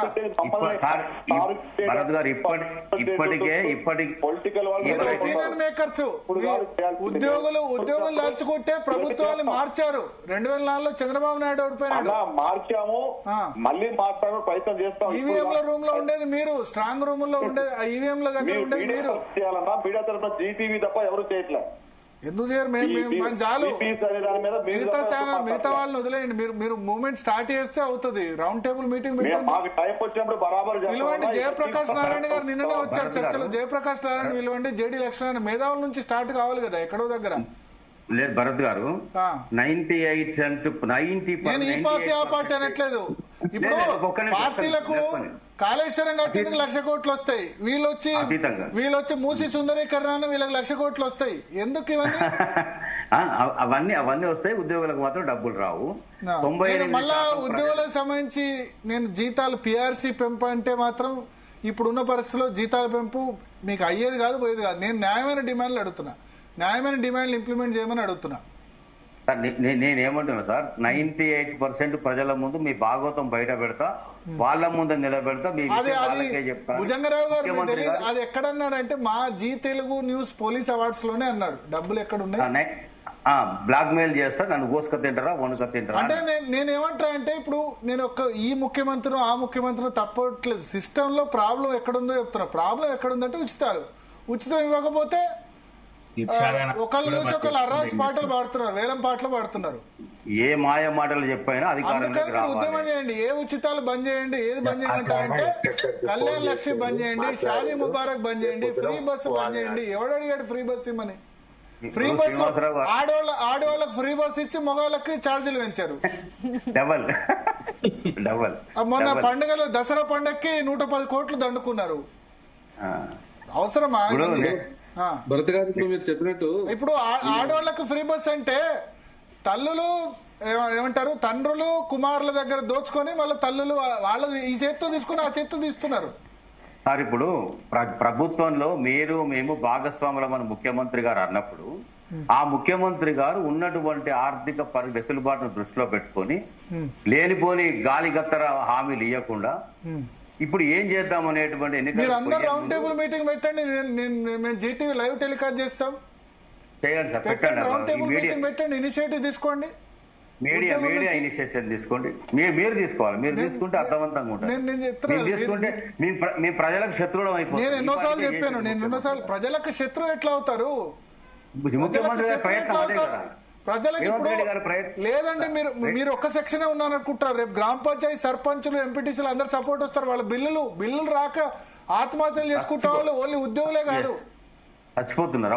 ఎంపీటీసీలు జెడ్పీటీసీలు కాంట్రాక్టర్లు అందరు మీకు సపోర్ట్ వస్తారు. ఫ్రీ బీస్ బంద్ చేస్తేనే వాళ్ళకి బిల్లులు వస్తాయి. ఇప్పుడు భరత్ గారు ఒకటి ఇప్పుడు జరుగుతున్న చర్చలు మీ వెనుక మీరు అనుకుంటారు. ఇప్పుడు ఐటీ ట్యాక్స్ ప్రైవేట్ రంగంలో ఉన్న వాళ్ళు కూడా ఉన్నారు. మేము ట్యాక్స్ కట్టేవాళ్ళం, మాకు నా ట్యాక్స్ ఉచితాలకు వేస్ట్ పోతుందంటే నేను ఎందుకు ఊరుకుంటా? మీరు ఒక్కళ్ళే ఉన్నారు, మీ బలం మీకు తెలియదు. ప్రైవేట్ రంగంలో సాఫ్ట్వేర్ వాళ్ళు సపోర్ట్ చేస్తారా ఈ ఫ్రీ బీస్ ని? సాఫ్ట్వేర్ ఎంప్లాయీస్ 5 లక్షల మంది ఉన్నారు. ఎవరికి వాళ్ళు చేయకూడని అభిప్రాయంతో ఉన్నారు. ముందుకు వచ్చి గంట కట్టుకునే వాళ్ళు ఎందుకు ఇవ్వాలి 200 యూనిట్ల ఫ్రీ కరెంటు? 200 యూనిట్ల ఫ్రీ కరెంట్ ఎందుకు ఇవ్వాలా? ఇప్పుడు ప్రజలను ఆదుకోవడానికి సంక్షేమ పథకాలు అనేవి నామినల్ గా అవసరమైన వికలాంగ పెన్షన్లు ఇవ్వాలి. 2000 ఇవ్వండి, సంతోషం. రైతు బంధు ఇస్తే సరే, ఏంటంటే ఒక పెట్టుబడి సహాయం, రైతులు పంట పెరుగుతుంది, అల్టిమేట్ గా అవుతుంది. అటువంటి చేయండి. అన్నం పెట్టే రైతుకు ఇవ్వడంలో అర్థం ఉంది. ఏం చెప్పారు మరి పురాణాల్లో? ఏం చెప్పారు? చేపను పట్టడం ఎట్లా నేర్పించాలన్నారు, కానీ చేప తీసుకొచ్చి తిండి పెట్టండి అన్నారు. తినిపించారు, రోజు తినిపిస్తున్నారు. పట్టడం సోమవారం అవుతున్నారు కదా, సోమవారం అవుతున్నారు కదా. బీహార్ నుంచి, జార్ఖండ్ నుంచి రైస్ మిల్ కూలీలు వస్తున్నారు మన వాళ్ళు. అవును, మన ఎక్కడెక్కడ నార్త్ వాళ్ళంతా ఇక్కడ నిండిపోవడానికి కారణం. 2 రాష్ట్రాలు ఇట్లే పాడైనాయి. ఆంధ్రప్రదేశ్ ఇట్లే, తెలంగాణ ఇట్లే పాడైనాయి. మీరు ఒక్కళ్ళే అనుకుంటారు. ఉద్యోగ ఉపాధ్యాయులు కేవలం పెన్షనర్లే కాదు, ప్రైవేట్ రంగంలో ఉన్న వాళ్ళు వస్తారు, సాఫ్ట్వేర్ ఎంప్లాయీస్ వస్తారు, బిల్లు శాంక్షన్ కాని వాళ్ళు, 3 కాని వాళ్ళు వస్తారు. మీరు పొలిటికల్ రాజకీయ పార్టీల మీద ఒత్తిడి లేకపోతే, ఇప్పుడు అది రేవంత్ రెడ్డి తప్పు కాదు, కేసీఆర్ తప్పు కాదు, ఒకళ్ళని చూసి ఒకళ్ళు ఇచ్చుకుంటూ పోతారు. వాళ్ళు రాజకీయ రాయితీలు ఇస్తేనే 10 ఓట్లు రాబట్టుకోవడానికి ఓట్ల రాజకీయం చేస్తారు. కానీ మాలాంటి వాళ్ళని కష్టపడి ప్రభుత్వం వాళ్ళు నలిగిపోతున్నాం. అందుకని నేను చెప్తున్నా, మీరు రౌండ్ టేబుల్ మీటింగ్ పెట్టండి, ఇనిషియేట్ తీసుకోండి. ఎవరో ఒకళ్ళు మేము సపోర్ట్ ఉంటాం చెప్తే కనుక. ఇంకా 6 గ్యారెంటీలు అమలు కాలేదని వాళ్ళు ప్రతిపక్షాలు అంటారు. అరే 6 గ్యారెంటీలు అమలు చేస్తే చచ్చిపోతారు భయ్. భరత్ గారు 3 గ్యారెంటీలు, 6 గ్యారెంటీల్లో 6 గ్యారెంటీలు కాదు, 15 గ్యారెంటీలు. 15 గ్యారెంటీల్లో 2-3 గ్యారెంటీలు ఇంప్లిమెంట్ చేస్తేనే ఈ సిచ్యువేషన్ ఉంది. ఇంకా స్కూటీలు ఇచ్చి, ఆ యువ వికాసం అని 5 లక్షలు ఇస్తే, ఆ మహిళలకు 2500 ఇస్తే ఇక మొత్తం ఈ రాష్ట్రాన్ని అమ్ముడే, ఇంకేం చేయరాదు. ప్రతిపక్షాలు కూడా వాళ్ళు బీఆర్ఎస్ బీజేపీ వాళ్ళు కూడా 6 గ్యారెంటీలు ఏంది రాష్ట్రాన్ని అమ్మాలా? ఏదో అధికారంలోకి వచ్చేందుకు ఇచ్చారు. భారతదేశంలో 11 సంవత్సరాలు 372 లక్షల కోట్ల అప్పు ఉంది దేశానికి. సెంట్రల్ లో రాష్ట్రాలకు ఉంది, కేంద్ర ప్రభుత్వానికి అంత అప్పు ఉంది. అప్పు మీద ఆధారపడి పరిపాలనలు నడుస్తున్నాయి. ప్రజలు సామాన్యులు మాలాంటి వాళ్ళు నలిగిపోతున్నాం. భరత్ గారు, నేను ఇక్కడ మంచి డిస్కషన్స్ లో పెన్షనరీ బెనిఫిట్స్ అని వాడుతున్నారు. పెన్షనరీ బెనిఫిట్స్ కావండి, అది పెన్షనర్ బకాయిలు. నేను అందుకనే అంటా, నేను మీ పిఆర్సీ ఇమ్మని నేను అనట్లేదు. మీరు దాచుకున్న సొమ్ము మీరు ఇవ్వండి, మీ న్యాయం లేదు కాబట్టి మీరు చర్చ పెట్టా. మనం కూడా మాట్లాడుతున్నప్పుడు పెన్షనరీ బెనిఫిట్స్ అందటం లేదు, పెన్షనరీ బెనిఫిట్స్ కావు, అవి బకాయిలు. ఒకటి TSGLA ఉంది, group government life insurance. Government life insurance లో ఎంప్లాయీస్ గా మేము పెట్టుకునే అత్యంత తక్కువ ఇంట్రెస్ట్ కు మాకు భద్రత కోసం మేము పెట్టుకునే డబ్బులే. తర్వాత జనరల్ ప్రావిడెంట్ ఫండ్ ఉంది. జనరల్ ప్రావిడెంట్ ఫండ్ కు ప్రభుత్వానికి ఆ డబ్బుకు సంబంధమే లేదు. అవి మొత్తంగా మేము పెట్టుకునే ప్రభుత్వం ఇచ్చేది. ఇప్పుడు మొత్తం 60 లక్షలు 70 లక్షలు వస్తుందంటే ఏదో రిటైర్మెంట్ అయినటువంటి ఉద్యోగికి ఇంత డబ్బు వస్తుంది అంత డబ్బు వస్తున్నటువంటి ఒక ప్రచారం తప్ప చాలా క్లారిటీగా. ఒకసారి శరత్ గారు ఉన్నారు, అడ్వకేట్ శరత్ గారు ఉన్నారు, ఆయనతో మాట్లాడదాం. శరత్ గారు, సారీ మిమ్మల్ని చాలాసేపు లైన్ లో నిలబెట్టాను. మిమ్మల్ని వేరే టాపిక్ తీసుకుంటా అన్న, ఈ టాపిక్ లో మీరు ఇంటర్ఫియర్ కావాలి. ఏమన్నా ఉందా? ఇది రాజ్యాంగపరమైన హక్కు కదా, ఈ పెన్షనరు ఈ బెనిఫిట్స్ ఇవి రాకపోవడం అన్నది. ఇది ఇబ్బంది కదా, వాళ్ళ పైసలు వాళ్ళకి ఇవ్వకపోవడం. హైకోర్టులో ఇండివిజువల్ గా కేసేస్తే ఇస్తున్నారు. ఎట్లా మీరు అడ్వకేట్ గా ఏమైనా సలహా ఇస్తారా ఈ ఉద్యోగులకి? మీరేమనుకోనంటే తర్వాత ఉన్న ప్యానలిస్టులు ఏమనుకోనంటే నిష్కర్షగా మాట్లాడతాను సార్, ఎందుకంటే నాకు మూతి నాకుల మాటలు మాట్లాడడం ఇష్టం లేదు. చెప్పండి మీ ఒపీనియన్. ఇప్పుడు ఉద్యోగస్తులు వాళ్ళ హక్కుల కోసం పోరాటం చేయలేనంత దుస్థితికి వచ్చినారు. ఎందుకు అంటే ఒక మైనారిటీ ఒక 5%, 3%, 2% వాళ్ళు అత్యధికంగా రాజకీయ నాయకులకు ఊడిగం చేసి తమ బాధ్యతలను విస్మరించి ప్రజాస్వామ్యాన్ని అపహాస్యం చేసి ఇక ఎట్లా అంటే చెప్రాసీల కంటే కడహీనంగా ప్రవర్తించడం వల్ల అసలు ఉద్యోగ సంఘాల పట్ల ప్రజలలో ఒక రకమైన కోపం తీసుకురావడానికి, ఒక రకమైన ఆగ్రహం తీసుకురావడానికి కృషి చేసినారు. ఒక చిన్న ఇన్సిడెంట్ చెప్తాను సార్. ఆమె విజయ, కుత్బుల్లాపూర్ తహసీల్దార్ విజయ అనేట ఆమె యాక్చువల్లీ ఏంటంటే ఒక రంగారెడ్డి జిల్లాలో ఒక నో కాన్ఫిడెన్స్ మోషన్ వేసే విషయంలో కొంత పొరపాటు చేస్తే ఆమెకు 1 month జైలు శిక్ష వేశారు. అయితే ఆమె జైలు శిక్ష వేసిన తర్వాత మేము కంటెంప్ట్ అప్పీల్ వేసేసి నేను ఆమెకు ఆ శిక్షను ఆపినాను. ఆ తర్వాత ఆమె మీద పెట్రోల్ పోసి కాలబెట్టినారు సార్. పెట్రోల్ పోసి తెలుసా, మీరు నమ్మరు, అసలు అంత ఆగ్రహానికి ప్రజలు ఇట్లా ఎంకరేజ్ చేసినారు తెలుసా. రెవెన్యూ వ్యవస్థ అంటే ఓన్లీ అవినీతి పరులు, తర్వాత ఇతరులు అనేటువంటి అభిప్రాయం. ఇప్పుడు ఇంతకుముందు భుజంగరావు గారు అన్నట్టుగా ముఖ్యమంత్రి నేను ఏ పథకం ఆపేసేసి మీకు డబ్బులు ఇవ్వాలా అని ముఖ్యమంత్రి అడిగినాడు అని అంటే ఎవరి సలహా సంప్రదింపులతో ఆయన అన్ని ప్రకటనలు చేసినాడు సార్. ఈ స్కీమ్ ఇస్తా, ఆ స్కీమ్ ఇస్తా, ఆ డబ్బులు ఇస్తా, ఈ డబ్బులు ఇస్తా. ఈ అధికారంలోకి వస్తామంటే చంద్రమండలం ఇచ్చింది కూడా సిద్ధపడతారు. ఈ పార్టీ ఆ పార్టీ కాదు, మనకు బుద్ధి ఉండాలి, ప్రజలకు బుద్ధి ఉండాలి, అది ఉండాలి. అది కరెక్ట్. యాక్చువల్లీ ఇది ఎక్కడ తీసుకొస్తాడని ఆలోచించాలి. అధికారంలోకి వచ్చేది చెప్తారు. ఇప్పుడు ప్రతిపక్షం వాళ్ళు వచ్చి 6 గ్యారెంటీలు అమలు చేయండి, 6 గ్యారెంటీలు అమలు చేయండి. 6 గ్యారెంటీలు అమలు చేయాలంటే ఆంధ్రప్రదేశ్, తెలంగాణ 2 అమ్మినా సరిపోదు. కేసీఆర్ కూడా నిరుద్యోగ భృతి అదే చెప్తున్నా కదా, ఆయన చేశాడు, ఈయన చేశాడు. అందుకని రాజకీయ పార్టీలు గడ్డి పెట్టాలి. పెడితే కనీసం ఒక్క రాజకీయ పార్టీ అన్నా మేము ఫ్రీ బీస్ ఇవ్వము, ఇక మేము రోడ్లు వేస్తాము, మేము ఇది చేస్తాం, మంచి చేస్తాం, తద్వారా సంపద ఉత్పత్తి అవుతుందని చెప్తుంది. రాజకీయ పార్టీలకు ఏం కావాలి? ఓట్లు కావాలా? వాళ్ళు కనుక పరిస్థితిలో ఉండి లీగల్ గా ఏం రెమెడీ లేదా? లీగల్ గా దీనికి మార్గం లేదా? ఉంది సార్, ఉంది. It is there vested right, they can fight for it. Legal గా వాళ్ళు ఎవరైనా కొంతమంది ఒక 10 మందో 20 మందో చాలా దయనీయ పరిస్థితిలో ఉండి పెళ్లిళ్ళు ఆగి ఇట్లాంటి సమస్యలు ఏమైనా ఉంటే మానవతా కోణంలో తప్పకుండా వాళ్ళ తరఫున కొట్లాడి వాళ్ళకి న్యాయం చేయొచ్చు సార్. అంటే మాకుంది. డైరెక్షన్ తెచ్చుకున్నా కూడా ఇంప్లిమెంట్ అయ్యే ఇంప్లిమెంట్ చేస్తాం సార్. మీరు చేతగాని వాళ్ళ దగ్గరికి ఎక్కడికో పోయి అదో ఇదో చేసేసి మీరు ఏంటంటే ఎట్లుండి చెప్పన్నా సార్, పాముకు విషయం లేకుంటే దాన్ని గడ్డి పోచకంటే కడగిన తొక్కుకుంటూ పోతారు సార్. మీ అడ్వకేట్ ను బట్టి ఆధారపడ్డది ఎవడు ఇంప్లిమెంట్ చేయాలి. ఒక అవకాశం చెప్పండి పురుషోత్తం గారు. సార్ అంటే ఫ్రీ బీస్ వల్లనే గెలుస్తారని కూడా గ్యారంటీ లేదు సార్. ఇప్పుడు లాస్ట్ టైం ఎలక్షన్ అయితే కొంచెం ప్రభుత్వ వ్యతిరేకత అంశంతో వచ్చింది అని అనుకోవాలి. ఎందుకంటే దళిత బంధు లాంటి ఫ్రీ బీస్ కూడా వారు కూడా అవతల పార్టీ వాళ్ళు కూడా అంటే ఫ్రీ బీస్ వల్ల గెలుచుడు కాదు. ఇప్పుడు ఫ్రీ బీస్ ఆ హామీలు ఇచ్చారు కాబట్టి అది ఇంప్లిమెంట్ చేయమని ప్రతిపక్షం ఒత్తిడి చేస్తుంది. రుణమాఫీ వాళ్ళు 4 సంవత్సరాలు చేయాలి, వీళ్ళు చేయండి అంటే 6 నెలల్లో చేశాడు. 20,000 కోట్లు పోయినాయి. 20,000 కోట్లు ఉంటే 20,000 కోట్లు ఉంటే వాళ్ళ పరిస్థితి రాదు కదా. ఎందుకంటే ప్రతిపక్షం ఒత్తిడికి ఇప్పుడు హరీష్ రావు రుణమాఫీ చేయండి అనగానే రేవంత్ రెడ్డి ట్రాప్ లో పడి 20,000 కోట్లు చేశాడు. 20,000 కోట్లు ఉంటే ఇంత ఇబ్బంది ఉండేది కాదు. సో ఇప్పుడు ప్రతిపక్షం 6 గ్యారెంటీలు ఇంప్లిమెంట్ చేయమని నేనేంటంటే పొలిటికల్ సిస్టమ్ ప్రాబ్లం. ఈ రేవంత్ రెడ్డి తప్పు, కేసీఆర్ తప్పు, కేటీఆర్ తప్పు, హరీష్ రావు తప్పు అనను, లేకపోతే బీజేపీ తప్పనను. అది ప్రతిపక్షంలో ఉన్నాడు, మేము క్వశ్చన్ చేయాలి కదా అంటారు. ఒకటి దీనికి సొల్యూషన్ గా భరత్ సార్ మీరు ఇచ్చిన సూచన ప్రకారంగా త్వరలోనే ఒకటి రౌండ్ టేబుల్ బాడీ ఉద్యోగ సంఘాలతో పెడుతూ అఖిలపక్ష పార్టీలను కూడా ఇన్వాల్వ్ చేద్దాం. తర్వాత వారు భుజంగరావు గారు ఏమంటున్నారంటే ప్రజల నుంచి మమ్మల్ని వేరు చేసే కుట్ర జరుగుతుందంటారు కదా. ఇంపార్టెంట్ ప్రజా సంఘాలు అంటే ఉద్యమ సంఘాలు నడిపిన నాయకులు ఉన్నారు. అంటే ప్రజా ఉద్యమంలో చాలా మా ఛానల్ తరపున పెట్టండి. ఛానల్ తరపున 100% సార్ నేను లీడ్ తీసుకుంటాం. లీడ్ మీరు తీసుకోండి. ఛానల్ తరపున మేము ఫెసిలిటేటర్స్. ఇప్పుడు నాకేం అవుతలేదు పెన్షన్, నా పెన్షన్ ఏం అవుతుంది, నాకేం అవుతలేదు. కాకపోతే మీ బాధ చూసి నేను చెప్తున్నా. మీ బాధనే కాదు, సర్పంచ్లు, ఎంపీటీసీలు బిల్లులు రాక కాంట్రాక్టర్లు అందరు బాధ చూసి చెప్తున్నా. ఓకే, సర్పంచ్ ఎంపీటీసీల దగ్గర వాళ్ళ దగ్గర కాంట్రాక్ట్లు వేసుకున్నారు, లాభం పొందారు, డబ్బులు తీసుకున్నారంటే ఓకే. పెన్షనర్ దగ్గర తీసుకుంటా దానికి డబ్బులు తీసుకుంటా. భరత్ గారు, చర్చ మీరు చేపట్టడం వల్ల ఒక అర్థం ఏమొస్తుంది అంటే క్విడ్ ప్రో కో ఓటు విషయంలో ఒక సిస్టమ్ ను ఆపడానికి ప్రజల్లో కూడా అవేర్నెస్ తీసుకొచ్చిన వాళ్ళు, జనంలో కూడా తీసుకొచ్చిన వాళ్ళు అవుతారు అని ఒక ఆలోచన. మీరు ఆలోచించండి. అంటే నాకు ఇది ఇస్తే నీకు ఓటేస్తా.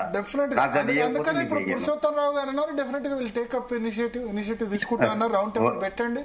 తర్వాత సార్ ఇంకొక రిక్వెస్ట్ భరత్ సార్, ఇప్పుడు ఏదైతే అమౌంట్ అలాట్ అవుతుందో అందులోనైనా ట్రాన్స్పరెన్సీ మెయింటైన్ చేసే విధంగా తమరు కూడా ఒకసారి స్టూడియో. నేను అనేది ఏంటంటే ట్రాన్స్పరెన్సీ కాదు, ఇప్పుడు ఒక 3 నెలలు రిటైర్ అయిన వాళ్ళకి అందరికి ఇప్పుడు ఇవ్వడం సాధ్యం కాదు, ఎందుకంటే 12,000 కోట్లు ఉన్నాయి. మీరేం చేయాలంటే రిటైర్మెంట్ బెనిఫిట్స్ అందరికి 50 లక్షలు యావరేజ్ కదా, మంచికి 10 లక్షలు రిలీజ్ చేయొచ్చు కదా. కొంత చేయొచ్చు. ఒక్కటేసారి అందరికి ఇవ్వడం కాకుండా మంచికి 10 లక్షలు ఒక 6 నెలలు అంటే అలా చేయొచ్చు సార్. జీపీఎఫ్ రిలీజ్ చేయొచ్చు, లేదా టీఎస్జీఎల్ఐ బెనిఫిట్ రిలీజ్ చేయొచ్చు. ఏదో ఆలోచించండి. ఏలూరు శ్రీనివాసరావు గారు ఇది బాగుంది. ఎమర్జెన్సీ ఆక్సిజన్ సిలిండర్ దొరుకుతుంది వాళ్ళకి. ఎస్, అది నేను చెప్పేది. ఒక్కటేసారి మొత్తం వద్దు. లేదు, ప్రభుత్వం దగ్గర లేవు. రేవంత్ రెడ్డి గారు అన్నది కరెక్టే, ఆయన కోసుకొని తిన్నా లేవు. ఏఐసీ నుంచి కూడా రవి గారు కూడా అన్నారు, మేము పెన్షనర్స్ బెనిఫిట్ ఎంప్లాయీస్ వస్తాయని చెప్పి జీపీఎఫ్ చేయమని చెప్పాం ఫస్ట్. కాకపోతే పోలీస్ డిపార్ట్మెంట్ రావటం వల్ల 400 crores. నేను అనేది ఏంటంటే రిటైర్మెంట్ బెనిఫిట్ ఎవరికి మొత్తం ఇవ్వకండి, పార్ట్లుగా 10% 20% రిలీజ్ చేస్తే గ్రాట్యుటీ ఒక నెలలో కంప్లీట్ చేయండి. కమిటేషన్ అంత కంప్లీట్ చేస్తే వాళ్ళకి 20% అవుతుంది. ఇప్పుడు నాకు ఇక్కడ మెసేజ్ పెడుతున్నారు, సార్ 15 నెలలు అయింది రిటైర్ అయ్యాను స్కూల్ అసిస్టెంట్ గా. లాస్ట్ ఇయర్ 9,500 మంది అయ్యారు, ఈ ఇయర్ 8,500 మంది అయ్యారు. మొత్తం సుమారుగా 18,000 మంది ఎంప్లాయీస్. ఒకసారి జీపీ కొట్టమనండి, ఒకసారి గ్రాట్యుటీ కొట్టమనండి, ఒకసారి కమ్యూనికేషన్. అదే ప్రపోజ్ ఇచ్చామన్నా మేము. అది ఇస్తే గనక సగం మంది అట్లీస్ట్ బయటపడతారు. లాస్ట్ ఇయర్ ఫస్ట్ 2020 రిటైర్ అయిన వాళ్ళు బంద్ చేసి 2024లో మనసుంటే మార్గం ఉంటది. 2024 రిటైర్ అయిన వాళ్ళు కొద్దిమంది జీపీఎఫ్ మేము చెప్పింది కూడా ఎవరికి కూడా టోకెన్స్ రికమెండేషన్ కొట్టొద్దు. ఏ లీడర్ ఇచ్చినా సీనియారిటీ ప్రకారమే కొట్టండి. అది కూడా మాకు ఏదైతే చెప్తారో అదే పే చేయండి. కాబట్టి ఈ మంత్ లో అంటే ఎమర్జెన్సీ కేసెస్ హాస్పిటల్లో ఉంటే అట్లాంటి సందర్భాల్లో ఏమైనా కన్సిడర్ చేయొచ్చు అదే సర్టిఫికేట్ అట్లా ఏమైనా ఉంటే కనుక. భరత్ గారు చెప్పండి సార్. ఒకటి, ప్రభుత్వం చేసే దుబారాను కూడా కనుక తగ్గిస్తే చాలా సమస్యలు. సార్ ఎవడు అడిగాడని ఫ్రీ బస్సు సార్, అది కాదు సార్. ఈ ఫుల్ పేజ్ అడ్వర్టైజ్మెంట్స్ ఎందుకు సార్? ఏం చేయకున్నా ఎన్ని లక్షలు కూడా సార్ ప్రభుత్వం ఈనాడు ప్రచారం మీద చేస్తున్నటువంటి ఖర్చును కనుక చూస్తే. లేదు, కేసీఆర్ గవర్నమెంట్ పెట్టినంత పెట్టట్లేదు, ఐఎన్పిఆర్ ఖర్చు ఏం పెట్టట్లేదు. మేము మీడియాలో ఉన్నాం కదా, వాళ్ళు పెట్టిన దానిలో వీళ్ళు 10% కూడా పెట్టట్లేదు full page advertise. Warangal Nalgonda పోతే కూడా హెలికాప్టర్స్ వాడుతున్నారు కదా సార్. అది ఒకటి కన్సిడరేషన్. కానీ దానికి వాళ్ళు ఏం చెప్తారంటే కాన్వాయ్ 10 మంది పోవాలంటే గదే అవుతుంది, ఇది అవుతుంది. ఇవన్నీ చిన్న చిన్న దుబారా. వేరే ఏంటంటే ఫ్రీ బీస్ మీదనే మోస్ట్లీ పోతున్నాయి. ఎంత అవుతుంది హెలికాప్టర్ పోతే 5 లక్షలు 10 లక్షలు అవుతుంది. కానీ 2 కోట్ల మందికి ఎలక్ట్రిసిటీ ఫ్రీ 200 యూనిట్లు ఎవడిమ్మన్నాడు? ఆర్టీసీ బస్సు ఫ్రీ ఎవడిమ్మన్నాడు? ఇవి తీసేయాలి కదా. కళ్యాణ్ లక్ష్మి షాదీ ముబారక్ లక్ష రూపాయలు ఒక్కొక్క కుటుంబానికి ఇస్తే ఎంత అవుతుంది? దానికి ఆ కళ్యాణ్ లక్ష్మి షాదీ ముబారక్ కింద బెనిఫిట్ పొందుతున్నవాడు లక్షలు కట్టం 20 లక్షలు కట్టం ఇస్తున్నవాడు కూడా ₹1,00,000 తీసుకుంటున్నాడు. పరిస్థితి ఇలాగే ఉంటే మరో వెనిజులాగా మారడం అతి త్వరలో ఖాయం. ఇలా జరుగుతుంది. ఓకే. సో శరత్ గారు, లీగల్ గా అయితే డెఫినెట్ గా ఫైట్ చేయొచ్చండి. If they have got the will, వాళ్ళు కనుక ఒకవేళ మేము కొట్లాడతాం వాటి కోసం మేము చేస్తా అంటే beg borrow steal, it is your application, you need to oblige it, you need to honour it, that's all. వాళ్ళు అడగక ఇదంతా ఎట్లుందంటే ఇందులో ఈ సంఘాలలో అంత అనైక్యత సార్. వీళ్ళు పైకి మన మైక్ ముందర మన కెమెరాల ముందర మాట్లాడిన ఐక్యత వీళ్ళు నిజ జీవితంలో చూపట్టలేరు. మనం ఎప్పటి నుంచి చూస్తున్నాం సార్? స్వామినాథన్ అప్పటి నుంచి చూస్తా ఉన్నాను నేను. ఈ ఉద్యోగ సంఘాలు, ఈ పూర్ణచంద్రరావులను, వాళ్ళను వీళ్ళను, ఎట్లాంటి వాళ్ళని చూసినాము నాయకులను. తలో తీరు, తలో పద్ధతి. ఇప్పుడు ఎట్లాంటి వాళ్ళని చూస్తున్నారు? అదే కదా. ఇప్పుడు సమరం చేస్తాం, యుద్ధం చేస్తామని నాయకులు ముందుకు పోతే మీరు ఆయుధాలు అందిస్తారు. సమాజం నుంచి సపోర్ట్ వస్తుంది, మీడియా సపోర్ట్ ఇస్తుంది. మేమే సలబడి సంకల పెట్టుకుని సక్కగా ఒకరు సలహా కూర్చున్నాం. చేశారు ఏంటంటే ఇప్పటి వరకు ఎవరిదైతే రిలీజ్ చేశారో లిస్ట్ ఆన్లైన్ లో పెడితే అయిపోతుంది, ట్రాన్స్పరెన్సీ డబ్బులు సీనియారిటీ ప్రకారం చేస్తున్నారా లేదా అని సలహా ఇచ్చారు. అది కూడా చేసుకుంటే గనక బాగుంటుంది. అవసరం అండి. సార్ నేను ఒక మాట చెప్పాలన్నా భరత్ గారు, ఫస్ట్ మంత్ మాత్రం 183 కోట్లు మెడికల్ రీఎంబర్స్మెంట్ రిలీజ్ చేసామని చెప్పి డిప్యూటీ సీఎం గారు ప్రెస్ మీట్ పెట్టి మరీ చెప్పేశారు.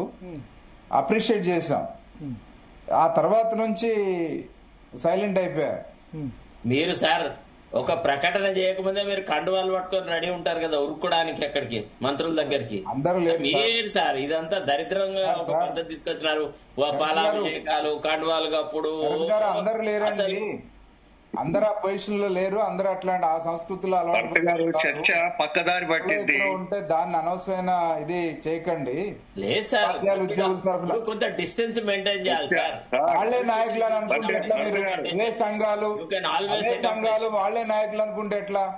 గుర్రం గాడిది ఒకటి కాదులేండి, అట్లా అంటే గుర్రాల లాంటి వాళ్ళు చాలా మంది ఉన్నారు. దూరంగా మంచి వాళ్ళని ఎవ్వరు అన్నారు సార్. మీరు దాన్ని బాధపడద్దు, మీరు దాన్ని పర్సనల్ గా తీసుకోవచ్చు. మీ గురించి అనలేదు నేను అనేది, మా గురించి కాదు. పబ్లిక్ ఆనాడైనా ఈనాడైనా ఉపాధ్యాయుల ఉద్యోగుల పక్షాన పోరాడే వాళ్ళు చాలా మంది ఉన్నారు. కానీ హైలైట్ అయ్యే వాళ్ళు ఒకళ్ళో ఇద్దరు ఇప్పుడు బెనిఫిట్ అండి. భారత్ కి పర్సనల్ గా ఏం బెనిఫిట్ లేదు కదా, ఒక కాజ్ ని ఎక్స్పోజ్ చేస్తా అన్నాడు. అట్లనే మాలాంటి వాళ్ళని కూడా కాజ్ అని అన్నప్పుడు చాలా సార్లు మద్దతుగా నిలబడుతున్నాం. కానీ కొట్లాడే పోరాట యోధుడు కావాలి కదా. వీరగంధము తెచ్చినాడము వీరుడెవ్వడు పూసిపోదాం, మీలో వీరుడెవ్వడు రావాలి కదా. వస్తే ముందుకు వస్తే రైట్, ఇతను తన హక్కుల కోసం కొట్లాడుతున్నాడు, ఇతను కొంత చేయుతని ఇవ్వాలా అన్న ఒక ఆలోచన వస్తుంది. అదేది చేయకుండా ఒట్టిగానే ఊకదంపుడు ఉపన్యాసాలతో చెప్పండి. Welcome welcome Sharath sir, words welcome. అయితే భరత్ గారు చెప్పండి సార్, ఒక్క మాట మీ ద్వారా. ఎవరో చెప్పండి ఎవరో చెప్పండి ఎవరో చెప్పండి అంటే I'm very shame to say, నాయకులే దళారులుగా తాబేదారులుగా మారి పర్సెంటేజ్లు వసూలు చేసి అప్పచెప్పుతున్న పరిస్థితి సెక్రటేరియట్ నుంచి కింది స్థాయి వరకు ఉంది. పేర్లు చెప్పదలుచుకోలేదు, ఎవరి వీపు వాళ్ళు చూసుకుంటే కనబడుతుంది. ఇది పరిస్థితి. ఎవరికి చెప్తారండి? ఎవరో చెప్పండి అంటే ఇచ్చేటోడు చెప్తాడా, తీసుకుంటోడు చెప్తాడా? అసలే వాడు చెప్తున్నాడు రా నాయన అంటే సరే. ఇప్పుడు ఇచ్చింది కాదు, ఎవరైనా అడిగితే అట్లా చెప్పండి. పక్కదారి పడుతుంది సార్, మొత్తం పక్కదారి కాదండి జరుగుతున్న పరిస్థితి. మీలాంటి పెద్దోళ్ళు గ్రహించకపోతే ఓపికలేకపోతే ఎట్లా? 20% మన దగ్గర వసూలు చేస్తున్నారు, 15% వసూలు చేస్తున్నారు. ఎవరు చెప్పుకోవాలి? కృష్ణమూర్తి గారు ఎవరు చెప్పుకోవాలి? సార్ చర్చ పక్కదారి పడుతున్నది. మీరు నిలుపుదల చేస్తారా? మీరు ఆపుదల చేస్తారా? 2,80,000 మంది పెన్షనర్స్ ఉన్నారు మా సంఘంలో ఉన్నారు. ఇప్పుడు సరే వేరే కాంట్రాక్ట్లు ఆ కమిషన్ మనకు అవసరం లేదు, కానీ దీన్ని ఆపాలంటే మీరు అన్నట్టుగా యూనిఫార్మిటీ ఫండ్స్ రిలీజ్ చేయడంలో జీపీఎఫ్ అనేది ఒకటి పట్టుకుని, జీపీఎఫ్ అందరిది ఇప్పటి వరకు రిటైర్ అయిన వాళ్ళది ఎంత ఉంది క్యాల్కులేట్ చేసి దీన్ని ఎన్ని నెలల్లో మనం క్లియర్ చేయగలుగుతాం చేసి అది ఒక పద్దు ఫస్ట్ రిలీజ్ చేసి తర్వాత మొదటి 6 నెలలు మార్చి నుంచి రిటైర్మెంట్ అయింది కదా, 24 ఏప్రిల్ నుంచి ఒక 6 నెలల పాటు ఉన్న జీపీఎఫ్ అందరినీ క్లియర్ చేయొచ్చు. అంత క్యాల్కులేటెడ్ గా అలా చేసుకుంటే దీని సొల్యూషన్ వస్తుంది. మనం ఇంతసేపటికి సమస్యను చర్చించకుండా అట్లీస్ట్ ఆక్సిజన్ అందుతుంది. అంటే జీపీఎఫ్ అక్టోబర్ దాకా కృష్ణమూర్తి గారు మీకు యాక్సెప్టబుల్ అది ఒక్కటి చేస్తే సరిపోదు. కృష్ణమూర్తి గారు మీకు యాక్సెప్టబుల్ అయినా ఇట్లా సగం ఒక మనిషికి 10% అసలు చర్చ పెన్షనర్స్ వాటికి సంబంధించిన ఇష్యూస్ తర్వాత దాన్ని విడుదల చేయాలనే దాని మీద పోయి మొత్తం నాయకత్వమే బాగాలేదు అనే దగ్గరికి పోయి వస్తే ఎట్లా సార్? దాని పరిష్కార మార్గం చెప్పాలి తప్ప పరిష్కారంలో పెద్దలు పరిష్కారంలో ఒక భాగం నాయకత్వ ఐక్యత లేకపోవడం, ఆ లోపాలు ఉన్నది ఉన్నట్టు ఒప్పుకోవాలి. మనం లాయర్ గారు చెప్పింది అబ్సల్యూట్లీ 100% అదే. అండ్ రెండోది ఏంటంటే మనకు సపోర్ట్ రాదనుకోవడం భుజంగా ఉన్నా ముఖ్యమంత్రి గారు కామెంట్లు చేసినంత మాత్రాన ప్రజలు ఈ రోజు అందరూ ఇంటెలెక్చువల్స్ ఉన్నారు, చదువుకున్న వాళ్ళు ఉన్నారు, అలా ఒక సైడ్ గా పోతుంది మనం ఏదో వ్యతిరేకిస్తారనే భావన కూడా కరెక్ట్ కాదు. ఖచ్చితంగా మనం ఎక్స్పోర్ట్ చేస్తే మీరు మళ్ళీ ప్రతిపక్షాలు వాళ్ళ దగ్గరికి వెళ్ళకండి. మీరు ఒక ప్రతిపక్షాలు ఆ పార్టీ అని కాదు, మీరు ఫ్రీ బీచ్ మీద ఉద్యమం చేస్తే అందరి మీద ఉద్యమం చేయండి. ప్రతిపక్షము అధికార పక్షం అందరి మీద చేయండి. ఏ రాజకీయ పార్టీ కూడా హామీ ఇవ్వాలంటే భయపడాలి.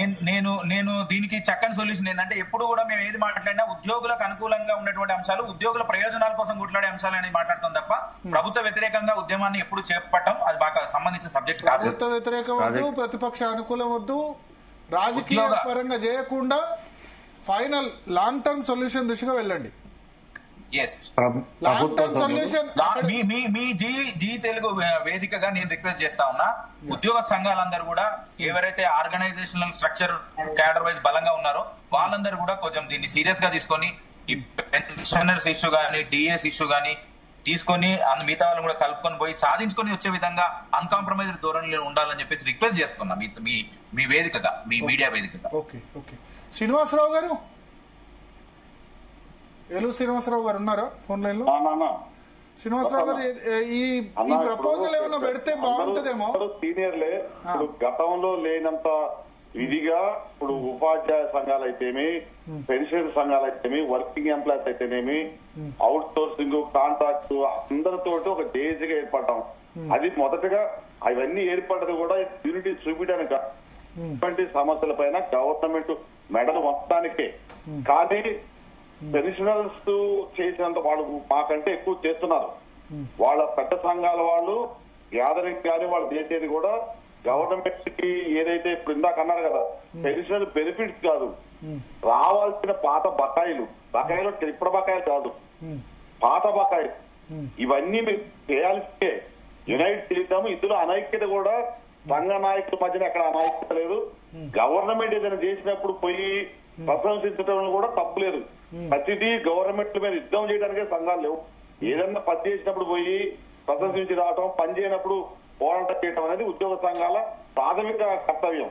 అందులో ఎటువంటి భేదాభిప్రాయం లేదు. ఉద్యోగ సంఘాలు కూడా డిఫరెన్సెస్ ఏమీ లేవు. పెన్షన్ సంఘాలు కూడా ఉన్న మేజర్ సంఘాలు, మిగతా 7 సంఘాలు కూడా అంతా ఐక్యతతోటే ఉన్నారు, ఏకతాటి పైన ఉన్నారు. కొన్ని ఇండివిజువల్ కూడా కొన్ని కార్యక్రమాలు సక్సెస్ చేయగలుగుతున్నారు పెద్ద ఎత్తున. ఇందులో అట్లాంటి భేదాభిప్రాయాలు లేవు. కాకపోతే మీరు ఫ్రీబీస్, బెనిఫిట్స్, సంక్షేమం దాని గురించి మేము ఉద్యోగులుగా ఇప్పుడే మాట్లాడలేము, కొంత టైం తీసుకుంటాం. మేము టైము మొదటి నుంచే కార్యాచరణ మొదలు పెట్టిన దగ్గర నుంచే ముఖ్యమంత్రి గారిని 3 సార్లు మీటింగ్ పెట్టగలిగాం. సాధించడానికి మార్గాలు మీరు పవర్ లో ఉన్న వాళ్ళు లేకపోతే రిటైర్ అయిన వాళ్ళైనా స్టార్ట్ చేయాలి. వాళ్ళు చేస్తున్నారు, మాకంటే ఎక్కువ చేస్తున్నారు. మేము 3,50,000 ఉంటే వాళ్ళు 3 లక్షల మంది ఉన్నారు. వాళ్ళు చాలా యాక్టివ్ గా ఉన్నారు. వాళ్ళ నాయకత్వం కూడా పటిష్టంగా ఉంది. మేము వాళ్ళ నాయకత్వం కూడా మాకంటే పటిష్టంగా ఉంది.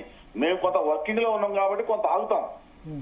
అట్లని చెప్పి ఉన్న ఉద్యోగులంతా లంచగొండలే భయపడతారు. నాయకత్వం అంతా కమిటీ అయిందంటే ఏ నాయకత్వం జేఏసీలో ఉన్న 206 సంఘాలు గాని, క్రియాశీలకంగా ఉన్న స్టీరింగ్ కమిటీ గాని ఎక్కడా రాజీ పడలేదు, ఎవరు లాలూచి పడలేదు. ఎక్కడ కూడా సొంత ప్రయోజనాలకు కానీ ఎక్కడ అయితే ఇమీడియట్ గా ఈ రోజే జేఏసీ రద్దు చేస్తాం, ఏ ఒక్కటి ప్రూవ్ అయినా. ఇందులో మాకు ప్రభుత్వం కూడా, మేము ప్రభుత్వానికి మద్దతుగా ఉంటాం తప్ప ఏ రాజకీయ పార్టీకి అనుబంధం కాదు. కాకపోతే కొంత వేచి ధోరణిలో ఉన్నాము. పూర్తి స్థాయిలో ముందుకు పోవాలంటే కొన్ని చూడాలి. మనం గ్రామ పంచాయతీ ఎలక్షన్ వస్తాయి అనుకున్నాం, కొన్ని సాధిస్తున్నాం, ఒక్కొక్కటిగా అయితే కానప్పుడు ఎట్టాగో కార్యాచరణ పోతాం. మా పెన్షన్ పెద్దలే ముందుంటారు. వాళ్ళు తెలంగాణ ఉద్యోగం నడిపినాడు. గతంలో టీఎన్జిఓస్, టీజీఓస్ లేదు అంటే అప్పుడున్న నాయకత్వం ఇప్పుడు లేదు.